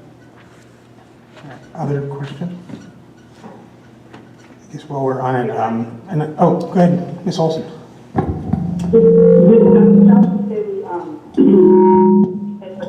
Traveling for a block? Yeah, that might not work. I don't think so. Hold on 1 second. Trying to make something work. Try now. Just say loud. Okay. Dr. Jones, did you just say we pay for traveling for a block? Like if someone's going from one room, from one school to another, we have to pay for that block of travel? Well, you have to provide travel time, yes, to get from one school to the other. Because if you look at, for like if you have a middle school, you can't get, you know, from one period to the other school to teach the next period. So, and you can't count that as their plan time when you're making them drive and travel. Okay, I just curious, you can't count it as a prep time. No, we can't count that as prep time. Okay, I don't have any other questions this time because Dr. Jones addressed a lot of them at the intro remarks, so I'm good. All right, I just wanted to note on the reusables, so I've spent a lot of time when building New Lab and also being there. I want a dishwasher that washes everything in 3 minutes. I absolutely want that in my house. We have a high efficiency, it takes about 1 hour and 26 minutes. I am fully supportive of maintaining in the budget the per school allocation for dishwashers. I have thought about the centralized idea, besides the fact that you're gonna have pollution from running a vehicle around town, because we're not ready to go electric. I did, it's been a butt. There's a whole lot of other issues associated with it, and it I think is more responsible to go with installing one at every school. And by the way, I still remember the melamine trays I used when I was in elementary school. Every day, different colors. Mr. Sheriff, please. And maybe just people are more informed than me. I don't care what we do. I want the proposal that is the most sustainable. Okay, and I'd ideally like that to be cost effective. And so the thing I don't get is, I'm where Pete, I don't know where Peter is, but I mean, I think I'm kind of there. I'm like, okay, wait, if I put one in every building, right, then I've got energy usage, I've got a whole bunch of other stuff, I've got, you know, water usage, so on and so forth, not as efficient. But then if I transport, then I'm polluting the heck out of place. And then Lauren Raymond said to me, yeah, but we're driving the truck anyway because it delivers anyway. I don't know enough about the details. What I don't know is I'm looking for the most, least impactful solution. And I don't have the sense, tell me completely, which one that is. And I would love to get the administration to just say, we're proposing this one because it's the least impactful on the environment, it's the most sustainable. And I don't know if it's a dishwasher everywhere or it's central. I'm not smart enough to know, but I don't know, maybe there are others who worked on this committee who know the answer to that question. Is there anybody else who knows? Do you know, Peter, by chance? One in every building or one centrally, which one is the most sustainable at a reasonable cost? Yeah, I think that's something Tony's going to answer. Okay. You know, I think, first of all, let me just say the central kitchen, I think, emerged 3 or 4 weeks ago. Yeah. So, you know, we haven't had key people like Dan Watson really even weigh in on what that would mean at the high school from the, you know, electric aspect. We also have in the proposal, and it doesn't mean it won't work, but we haven't spent any time to analyze it, and so we're very concerned that it requires more staffing. And as you're hearing tonight, one of the challenges we're having is having, you know, counselors and all these other positions, and it requires 2 dishwashers and then monitors at each building. And not only does it require monitors, but one of the challenges we have, believe it or not, is there are not a lot of people that want these jobs for 2 and 3 hours for $11 and $12 an hour. And so we're afraid that we may not be able to staff. And what do we do on a day when there is nobody because the person doesn't show up or they quit to be able to actually wash? And with what we were putting in with the dishwashers, we were trying to make it work with existing staff. Would not surprise me if we ended up having to bump up an hour, but that's a positive thing for staffing. If we have a building, for instance, that has 500 students and another building that has 200, and they're running again similar staff, you may need an extra hour or 2 for somebody to wash the dishes, but counting on the monitor, we're just not sure they're going to be real consistent, and we'll be able to hire them. Ms. Downey? I just had a question. Do you think that all of our buildings are both physically equipped to take on these dishwashers? I mean, you know, obviously, so that's kind of one part of it in terms of the physical plant of it, and then there, you know, then to look at, or whether we should consider doing a pilot program, maybe at X number of the schools that you feel comfortable saying, okay, at the high school, which is a huge percentage of the students to begin with, do we do it at the high school and at schools A, B, C, D, which have the physical ability? Because if we're going to embark on some of these renovations, does it make sense for us to be putting in dishwashers in places that we're then going to be tearing apart in the short to medium term? And that's just an idea. Yeah, it's a challenge to pilot a central system because you're putting it, Right, I'm talking about if you decide that the per building option is a better way to go, that perhaps, you know, you say we're going to do 3 or 4 buildings next year on a kind of a rollout basis. And that really is kind of the intent of our plan right now. And part of that is because the pricing, the number that was put in was based on the dishwasher that was at New Lebanon. That dishwasher has not been robust enough to handle, and it wasn't a commercial grade dishwasher. So we know that we need a better dishwasher that's going to handle the volume. And New Lebanon's a fairly small school. So when we get to our larger schools, we need to make sure that the dishwashers are going to handle. So it really is a pilot mentality. We hope it goes quickly, and then our buildings can take these dishwashers, but it is going to be building by building because every building is different and they all have their complexities. Mr. Chair. I hear your point about a minute 30. See, I'm too old. In college, I washed dishes in a steakhouse one summer. And by the way, it's a big slide down thing, and it goes for 3 minutes, and then it steams like, so that's my sum total knowing about dishwashers. The thing I guess I wanted to ask Tony is, so just clarify what's in this budget proposal. That's part A. And part B is, if I'm trying to just figure out what I got to vote on. So what am I voting on? And then is it flexible enough that as you keep going, if you wanted to switch to something else, that because it's a better, more sustainable proposal, you can do that. So that's really the question. Yeah, the proposal really is the dishwashers at each one of the elementaries. So what we're doing right now is trying to figure out what is the best dishwasher and what is that price point for the commercial grade dishwasher. So that's what we're doing right now, because that was a new issue that came up for us, that we need a better dishwasher. Once we know what that looks like, then we'll go building by building to be able to put those dishwashers in. And quite frankly, if we have buildings where you can't put dishwashers in, and you had to go to centralized later and have a hybrid system, because they can't have dishwashers in the building until they go to through renovation 20 years from now, it would still be more manageable for us, even from a staffing standpoint, to be doing 4 buildings, or maybe just the middle schools. So I think in that direction is more flexible than the other direction, if that makes sense. I guess my supplemental question to that is there going to be someone, even though we're going to maybe request this, is there someone still evaluating this central proposal?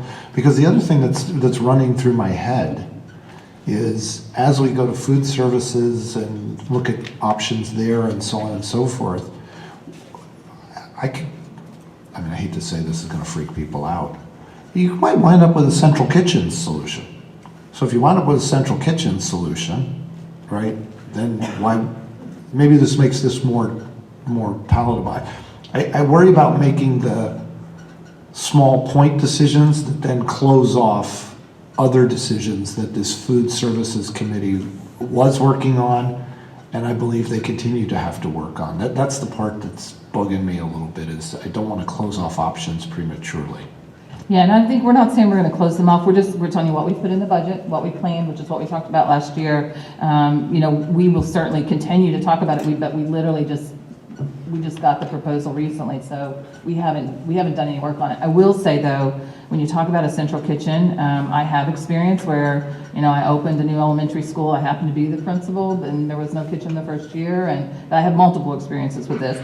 And there is nothing more difficult than trying to truck all of the food for an entire school. Not only is it usually show up like dry and gross, just because it's been in a truck, and you know, it's and the first time that somebody, you know, forgets to latch the door and all the food's out in the middle of the road, that stuff happens. So I've lived through that. So there are challenges with that, with the district this size and the landscape that we have. That's awesome. And that's done. You do have experience, Ms. Hirsch. I just have a difficult time talking about a proposal that we haven't actually seen and haven't had public input on at this stage. So, I mean, I have several questions just from the conversation that we've had, but I haven't seen it. For instance, would each school be able to hold the amount of trays that would be needed, because you'd have to have a tray for every single student every day and double that because they were coming in and out? I mean, how quickly? So there's, you know, 101 questions I have, but I haven't seen the proposal yet. So, you know, I don't know how quickly we could be able to have an opportunity to see that, and if there's what's being looked at as pros and cons. But, you know, I don't want to shut off options, but I also don't want to, vote on something that we haven't followed procedurally or process. Yeah, it's that level of proposal that we would have for a staff is not there. That's something that would have to be done. The staffing aspect, just everything. We haven't even started on that, because it wasn't part of this budget. I kind of equate it a little bit to Cardinal Stadium, where you're working on a project and you're going, and then all of a sudden there's a new idea, and so you kind of have to either stop and say, we're going to really explore that idea, take staff time to go in and look at it, or we're going to keep, you know, with what we have proposed in the budget to try to make this happen swiftly for our schools, and start that whole analysis and really implementation for dishwashers. Other discussion on any of these items, any of the capital items? Yeah, we're going to get a capital now. I think it's good. You have another one on operating? Okay, Mr. Chair. Sorry, anybody can knock me off and okay. I need more color on science, Bramantes for science research. I don't understand that at all. And it was either out of ignorance or I didn't do my homework. I couldn't find it in this book. Maybe this is the whole point. This is the whole point on the book. It was great. The book was new, and I realize it's reflective of another superintendent.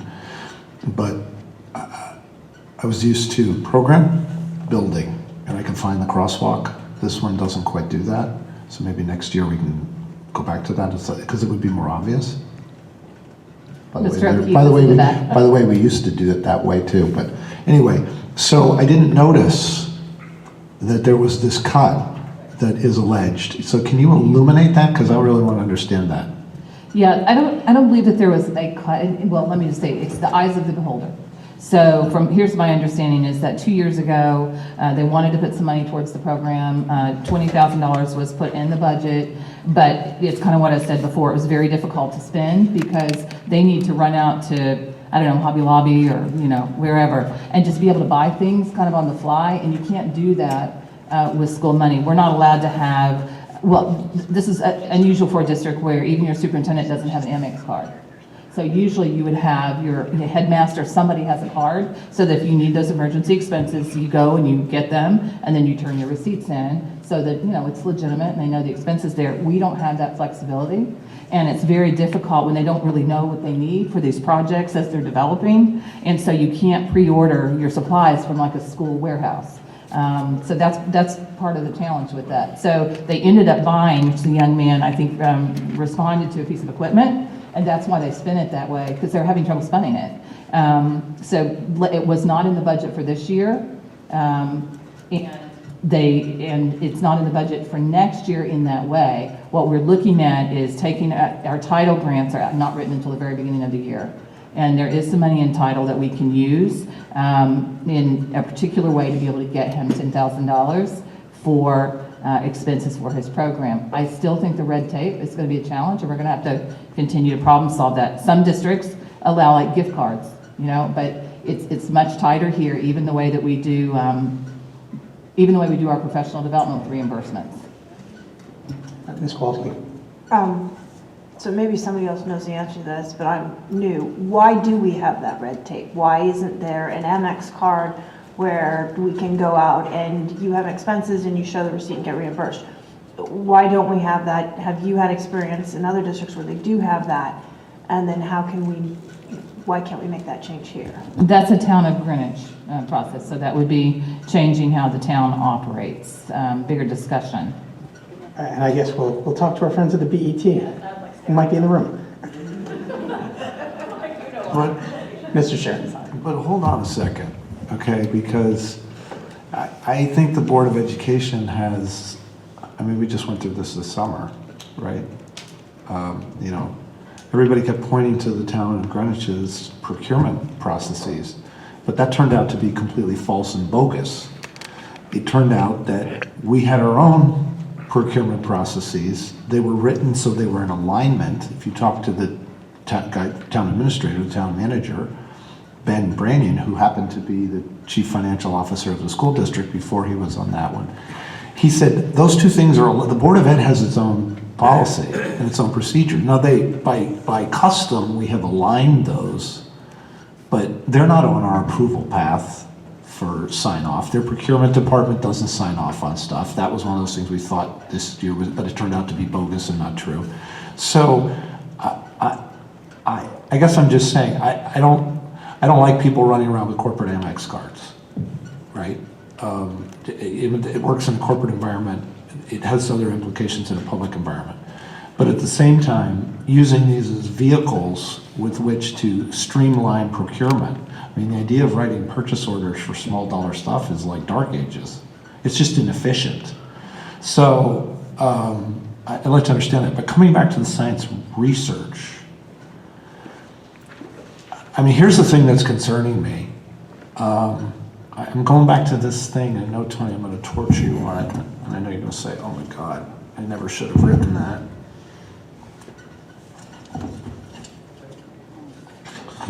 Page 2. Page 2. Eroding instructional quality at Greenwich High School. That's just like, I'm like, you know me, I'm like a dog with a bone on this thing. So this science research program, I realize it's a small set of kids, but if we're committed to our mission of however we say it, it boils down to providing an environment where every child in Greenwich can excel to their potential. And we have some kids who can really make something happen in the science research program. It's proven over and over and over again the success. Thank God we have the person we have to run the program, because he has a unique skill set from his experience in industry before he was a teacher at Perkin-Elmer and other places. So I would be woe to take any money away from that program that was done. To me, procedurally, I couldn't spend it because it was a roadblock, therefore the money didn't get spent.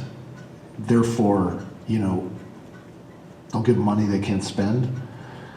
As a lift up the hood there, that doesn't quite sound like it. It's like that they could have spent it, they needed to spend it, they wanted to spend it, generous parents found a way around it. That's not the right answer to me.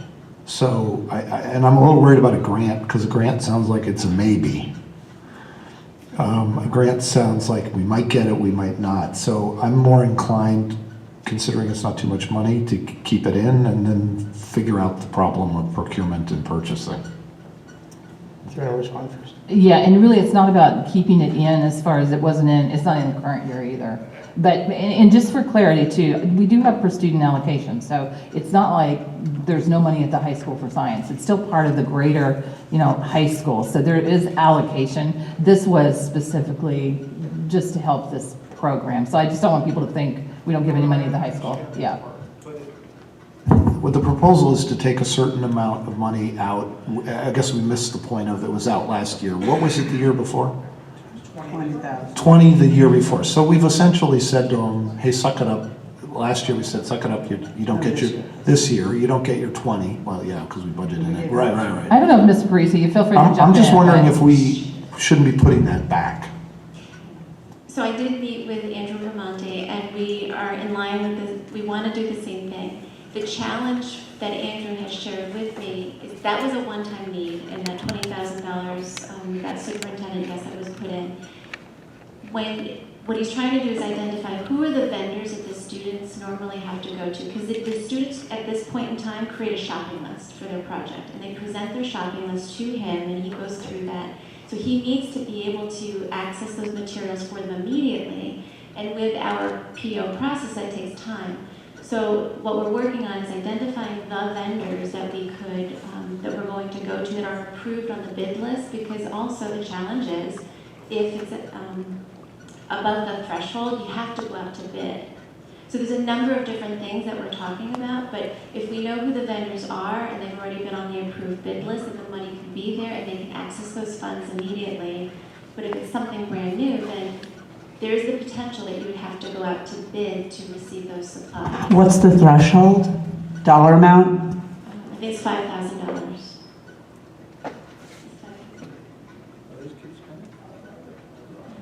Yeah, for the instructional supplies. So we want to do this. We're just trying to find the best way to put the materials in the hands of Andrew and the teachers. So I guess I read the question, is this at $5,000 cumulative? If somebody needs $200 of a certain material, we're not going out to bid for that, are we? No, but again, it's where the money falls within the budget lines, and it's a process of getting those vendors into Munis and then turning those POs around, getting them approved. We're doing POs for $250. In some cases, we would have to if we go this route. Yes, we would have to. We need to change our policies. We need to change our procedure. We want to make this work, and that's why Andrew and I are trying to determine what is the best method. And yes, there have been many parents that are supporting and helping through generous donations. But he needs to be able to go out. If a student comes to him today and says, "Here's my shopping list," he needs to go out tomorrow to purchase the materials. Can I just say one thing? Yeah. Here's the problem with this, right? We put in place if we take gifts, so we could go over to the PTA and say, can you give us $20,000, right? And I'm sure they would. There are plenty of parents who would write checks. Welcome to Greenwich, good news. The challenge would be is that we don't, our policy is, this is a board problem, this is an administration problem. A board policy is you have to give us the money and we have to process. So what we probably have to do is quick as lickety-split, is we have to look at, this would be my suggestion, look at anything in board policy that's getting in the way of Tony Jones completely renovating for small dollar items. The procurement process, I mean, thank you for explaining it. I can't, I want to say stop the insanity. That's what comes out of that. So I'm wondering if the policy committee should quickly look and say, is there something they've put as a roadblock? Okay, let's get that one out of the, sorry, Kathleen. But that's funny because But if there's a way to just clear that out so that the administration can go figure this out, I'm still back on the original question, which is not all the inner guts of this thing. My real question is, whatever the money gets spent on, what's the pile we need to allocate so they can have a successful program? Is it 10? Is it 20? Is it 50? What's the number? Irene? So Andrew shared it's $250 per student, so times the enrollment. So I think you had already said about 10,000, 12,000. 50 kids, okay. So I guess, Tony, this is my other signal. I would love to see a line item of $10,000, whether you can go get it in a grant or not, $10,000 in the budget so that this program, let's solve one problem at a time. Create the pile of money, and it's not a lot of money, it's beyond peanuts. So that's easy, we can do that. right, and then if you need help from us, I'll shut my mouth, but somebody on the board, if we're creating any roadblocks, we should clear them away. This may be a first for you, Peter, but I don't want you to shut your mouth. You are a liaison to the BET, so please do. I'll go talk to them. Thank you. I'll go talk to them. Ms. Moriarty? Ms. Hirsch. Well, if you don't end up putting it back in as a line item, I know you kept talking about grants, which was one of the questions I had emailed you earlier, but and you said it was a title grant. I'd like to know, do you know which title? I just want to be very cautious about which grants we're going for and which title. Yeah, and it's Title II, but are you saying 4? Yeah, we can use 4, but we also have money in Title II that we can move something to Title II and flip that. So we've got it figured out. We know there's money to access. And those are entitlements, so you're guaranteed to receive those funds each year. Okay. think we've beaten science to death. If you need more indication, I would like to see it back in the budget. All right, why don't we move on to capital? Do you want to kick off on capital? Who want to put up? Capital.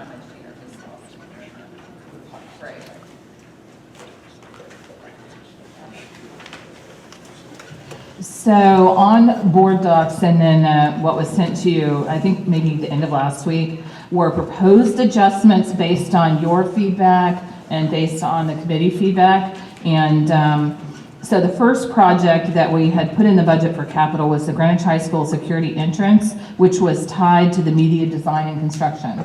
As the feasibility committee has met, we want to separate those two projects, basically the media for discussion down the road, so that we can really focus on the security entry design and make that a project that we're aggressively getting done because that's attached to safety. And we think if those two projects are together, it's going to muddy the water. So that would see a decrease on that item of $372,000 according to what was originally proposed in the budget. And again, we can come back and talk about the media, extra classrooms, that piece. No change to Old Greenwich, no change on Julian Curtis. Cardinal Field, this is again, it came up at our last meeting, and so we just wanted to draw attention how we actually want to fund Cardinal Field, because if we put it in our capital budget, that means that money would not be available until July 1. We have to get through the whole budget process. If we actually did it as an interim, again, that's what came up at the meeting, and this is just sharing what we thought we heard, that we would be able to access funding faster, but I don't. Okay, and I just want to clarify, there is money in this current year's budget for some of the feasibility and design, which hopefully the BET will release. The money that Tony's talking about here, the $4.5 million, was for the next phase of the project. So just to clarify that. So, I'm sorry. Yeah. So, I just want to go over this thing first for Cardinal Stadium, just so, and I'm going to get the numbers wrong, but just hang with me on that, right? We did a feasibility project that got paid for. There was still some money they were taking from that. Anyway, that got done.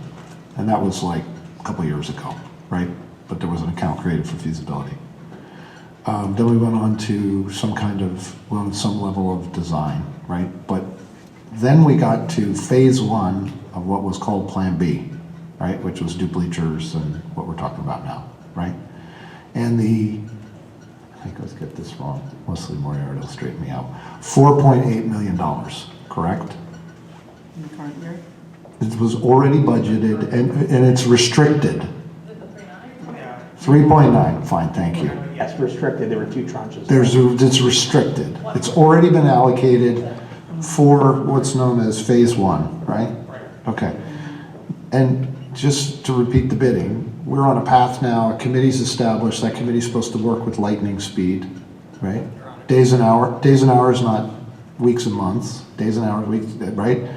To take that 3.9 and figure out what that needs to be now. We've already seen a bite at that apple. It needs to be 6 or north of 6. And then when you guys are all done, it may be north of 6 and it may be, I don't know, 7 or 8, who knows, whatever, right? We're gonna get that answer shortly, like within less than 30 days, presumably, correct? Okay, so that then turns into what? A supplemental interim that adds to the 3.9?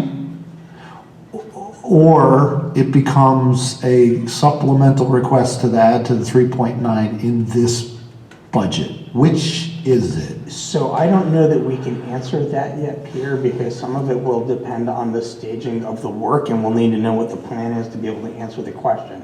Because you're hitting it right. You've got it exactly right. Are you able to start the project if the BET release conditions on the funding that we have now, are we able to start the project with that?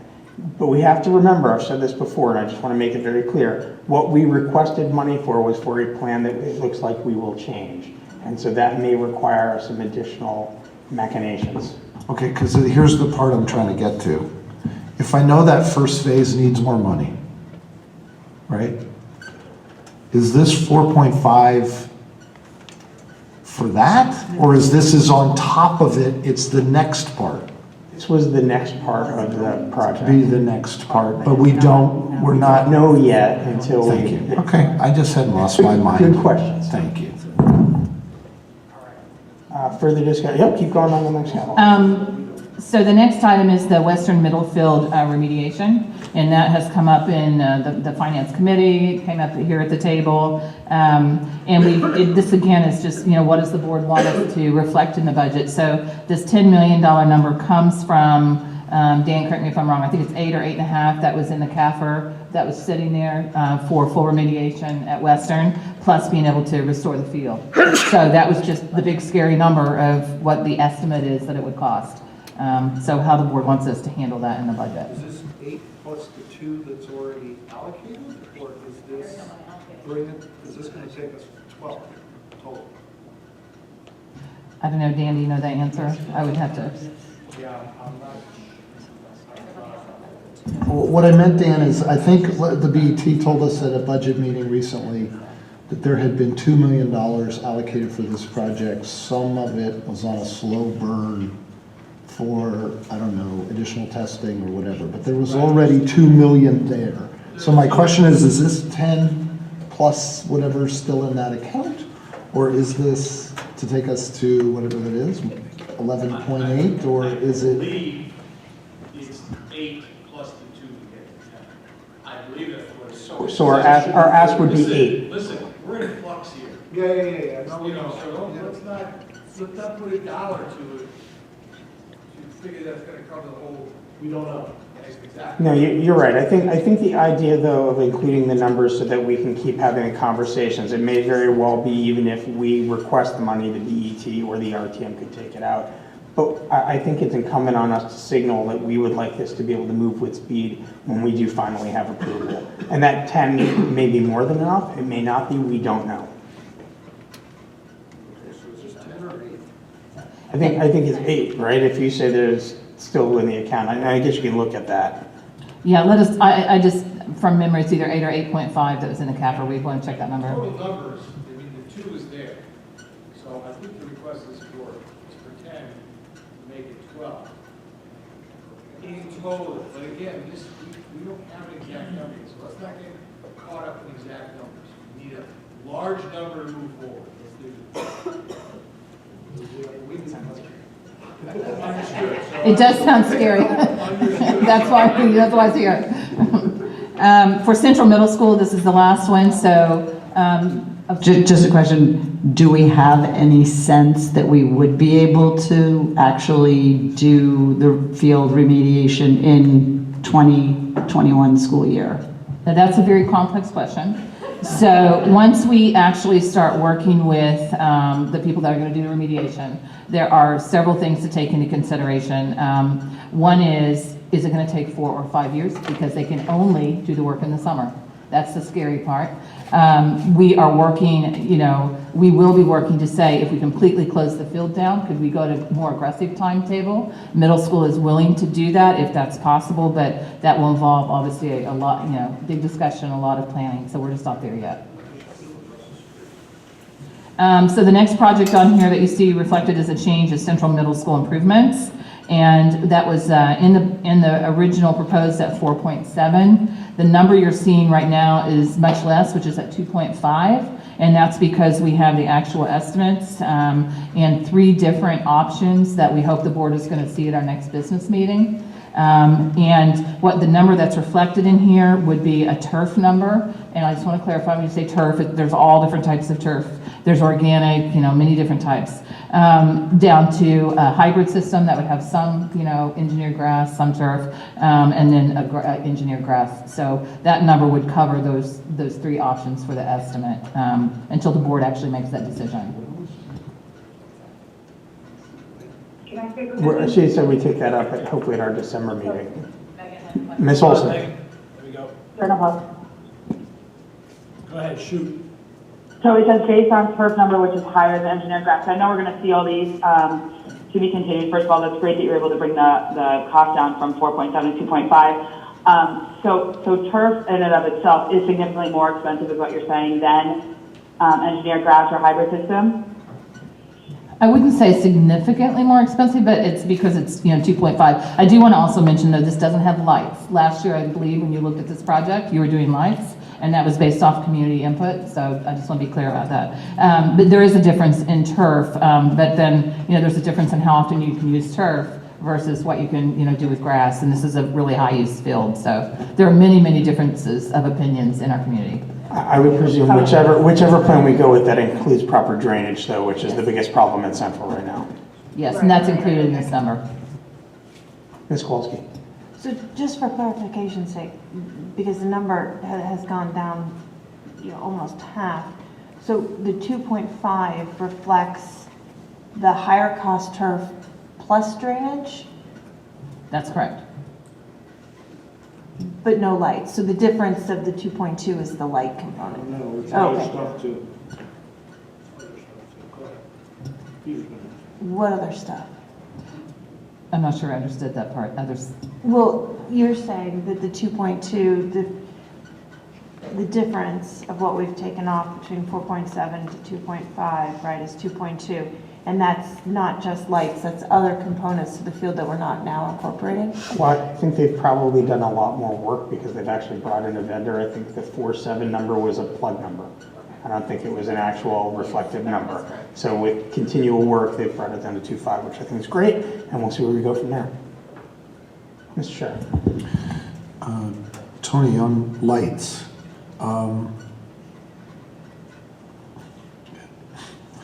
part of the reason this whole Central Middle School conversation got started was because we were told at the time by the superintendent in one of the revolving doors, I think it was Sal to Jill, maybe it was Jill, I don't know. One of them said, the biggest problem we have is we have problems with scheduling fields at the high school. We don't have enough fields at the high school to support the athletic program that we have. Okay, so the board responded to that and said, okay, what alternatives do we have, right? And one of the alternatives that one alternative floated was go negotiate with Parks and Recreation to be able to use their fields, like the Cos Cob power plant and so on and so forth. Gus Lundeen could probably educate you on the difficulties of doing that. He did a great job of educating the board about the difficulties of that. It led us to a place where some board members said, this is ridiculous, don't rely on anybody else. We're the biggest real estate holder in the town, let's just take care of ourselves. And that led to a logical conversation that said, well, wait a minute, Central Middle School is reasonably close to Greenwich High School, you could think of it almost as an extended campus. Why don't we put in a field or two over there that suits the needs of the high school athletic program? And then we have our own dedicated additional practice fields that are under our control. That led to a discussion also about, at the time, Dr. Gilday was going on and on about you can't do start time at all because we don't have any lights. The Armageddon in that plan was lights. That seemed to kind of faded away. Right? I don't know how they solved it, but they solved it. I think the moving, what's that last period of the day? I'm forgetting. Opportunity block, helped relieve a lot of pressure on athletics. But the thing that's still sticking in my head is, at one point we were going to pursue a conversation because that school sits in a bowl. It sits in a bowl, and there are homes next to it, but there are very few homes next to it. So at one point there was a discussion to explore whether or not we should light those fields for practices or not, or whatever we were trying to do. The reason I roll this whole little sordid story forward is I'm not advocating for lights there, but I learned out of that lesson that it's this winding road, and once you renovate the fields, right? I would love to know if we need to create the option in the future, like as an example, when you dig it up, put in electrical, so that if in the future you ever had a conversation about lights, you're not digging up the field again and spending a lot of money. The other thing I'd like to do is, I know we have a real environmental and carpet problem with fields 6 and 7 at the high school. I feel super nervous about that, because if those two went out of service and it turned into a mini Western, not to freak people out, and we didn't have an escape valve that we were prepared for, and I see Central as an opportunity to be prepared for that risk. I guess I'm signaling, when we take down this budget, I'd love to be sure we're not taking it down too low and closing off options, in the sense of the long story of, think of Central as a potential extension of the high school campus.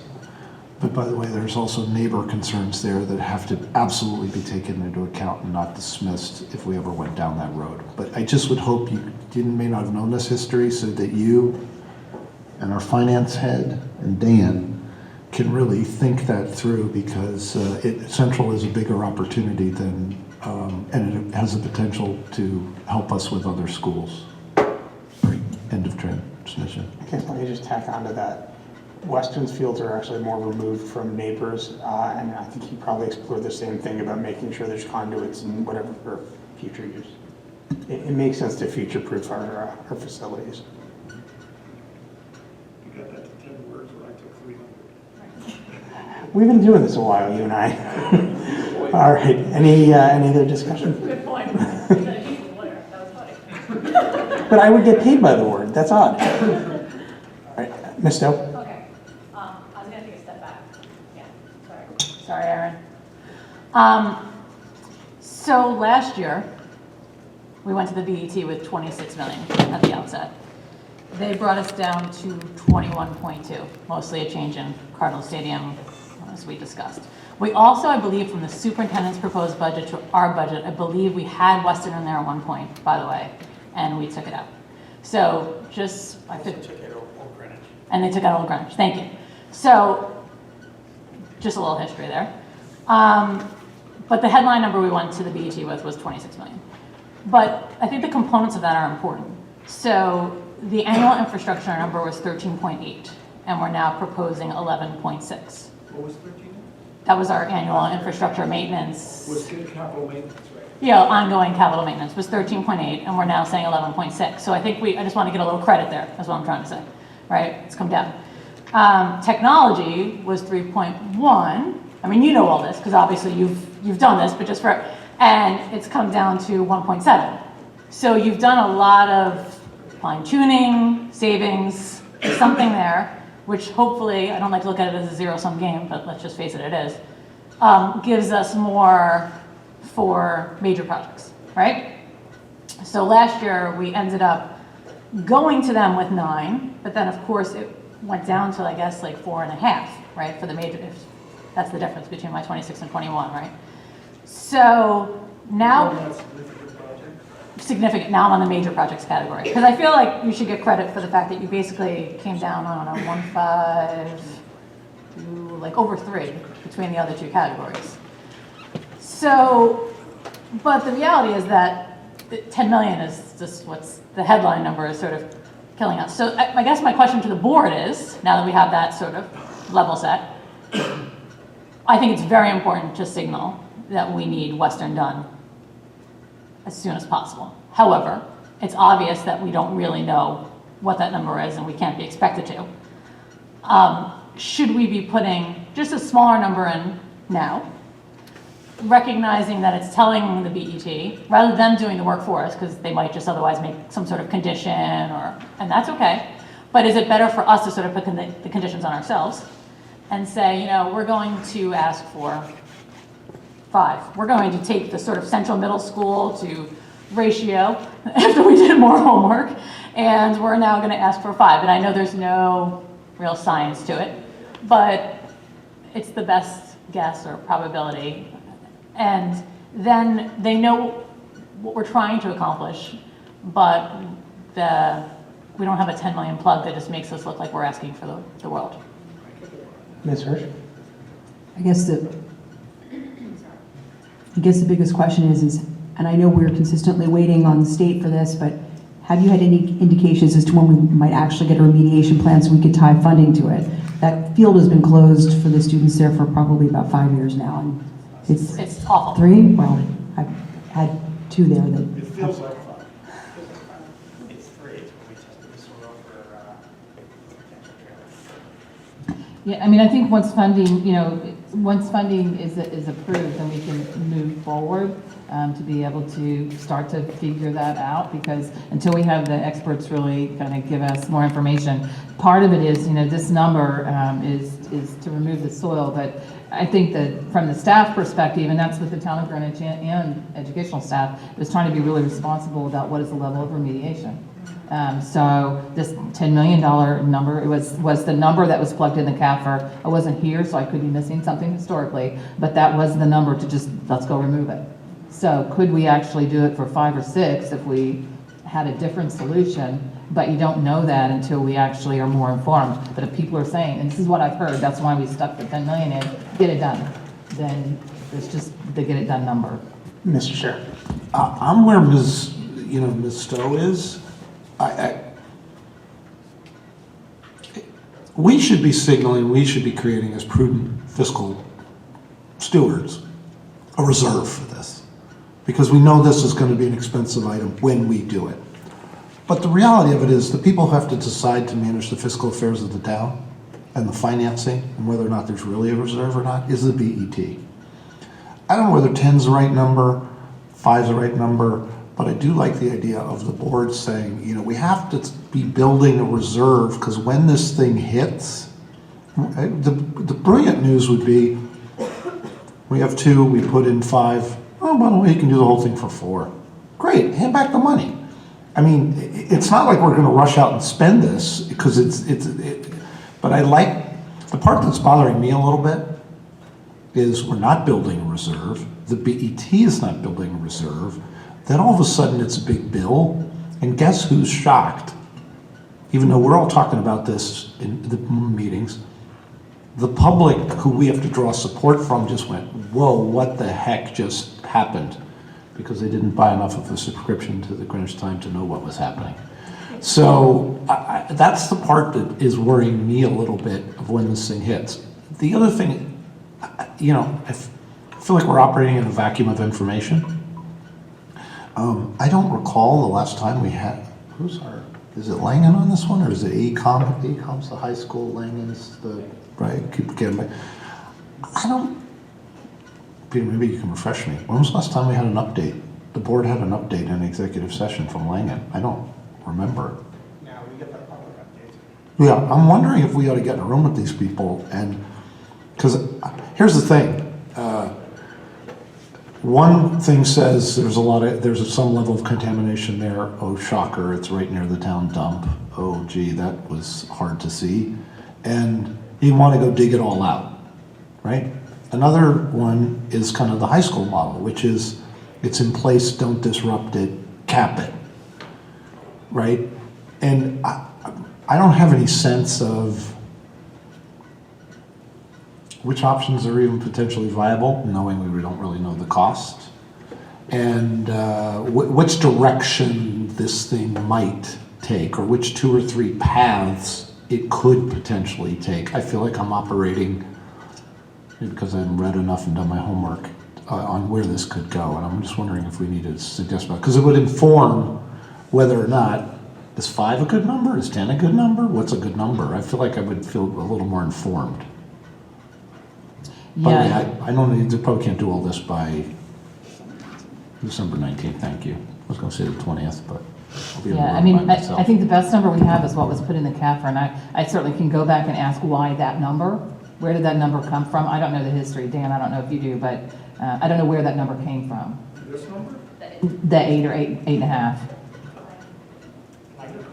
Yeah, I mean, that may have been a Langdon number, I don't know. As they go. A small number, a medium number, and a large number, and that's you're right, that's right. And we needed, I like my medium. and the town needed to put something in the annual financial report to represent reliability. So that was the number. But it hasn't appeared in the capital one. So that's a no risk. Okay, so that's a good start. The question is, I think what Kathleen and Peter are saying is, should we be starting to set up a real reserve? Because we hopefully are getting closer to a reality where we can do something about this. Yeah. So I guess, Tony, you got a little more work to do, but I think there's probably support for pushing something forward. Yeah. I would echo the sorry. Go ahead, Megan. No, I echo both of those sentiments. I think that there's an absolute need for it. It's been, as we said, 3 years. It was like 5. But I think there's a lot of validity to the idea of having the reserve, and it is a big, scary number, and as long as, the money will be used eventually, so I'm on board with that suggestion. Ms. Kowalski? So adding on to the sentiment, it's 3, but feels like 5. When is the anticipation, or is there an expectation of when we will get another further update? And is there a timeline for which that Langham is working under?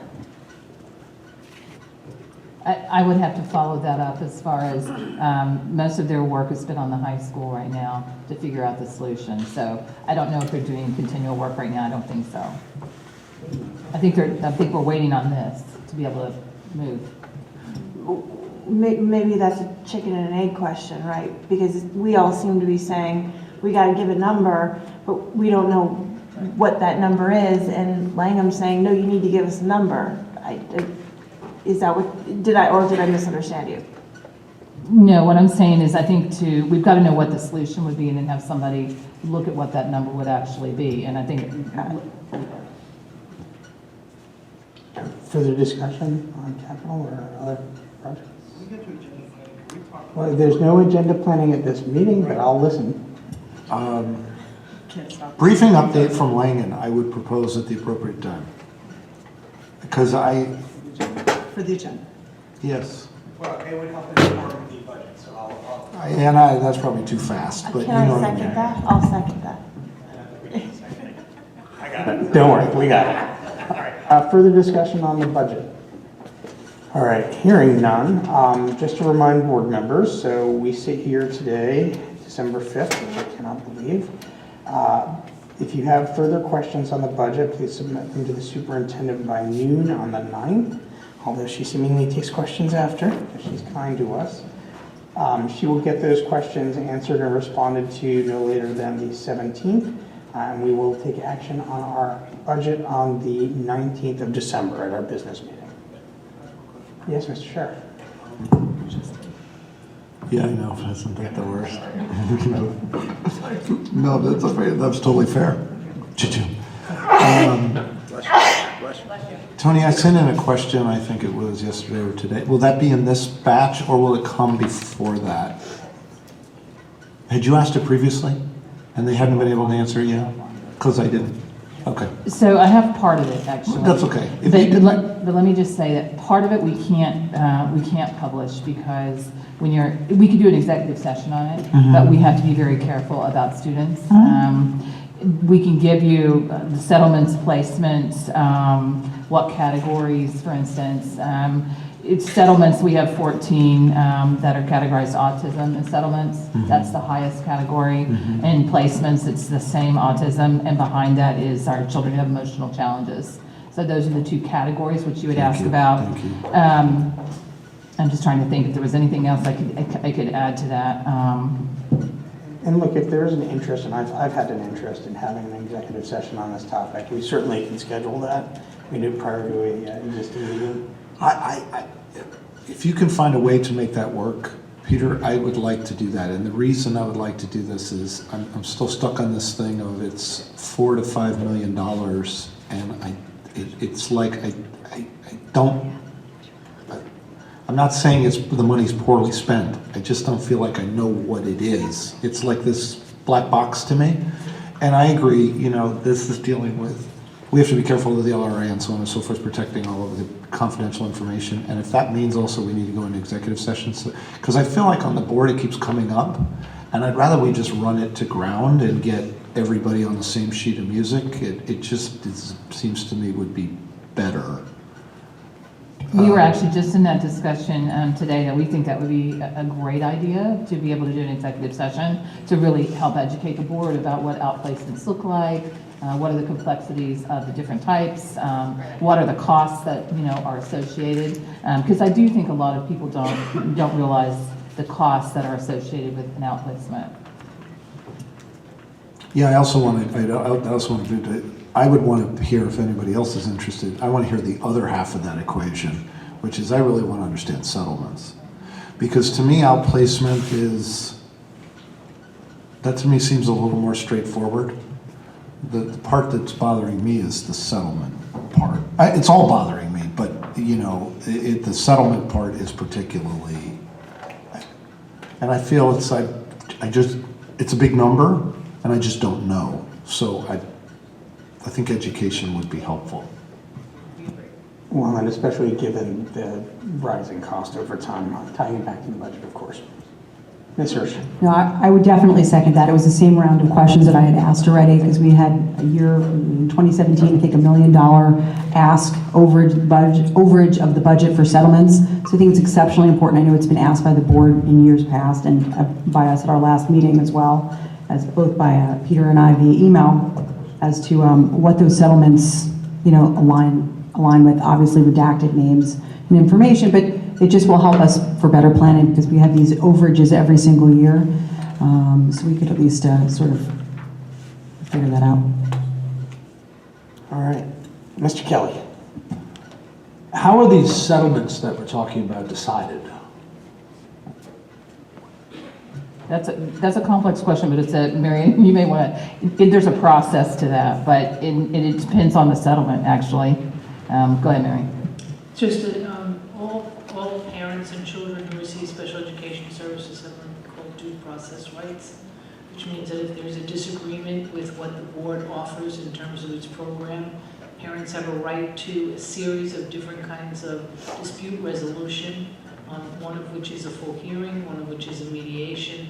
If we go to mediation and we can come to an agreement with something that is not quite what we were offering, but not quite what the parents were asking for, we enter into a legally binding settlement that is a confidential agreement between the parties. Thank you. Who makes those decisions on the settlement? I sit at the mediation with our council, which is town council, and somebody from the school. The parents are in a separate room with their council, sometimes an advocate, whoever each party brings. So we have nothing to do with that settlement? Correct. The person who sits in the room has to be authorized to go ahead and go forward and make the agreement. Thank you. Any other questions? Ms. Olson? Just trying. I mean, I have questions about the settlement as well, but I guess to be continued. All right. Motion to adjourn? Is there a second for that? Second for Ms. Hirsch. All those in favor? We are adjourned. Thank you, everybody.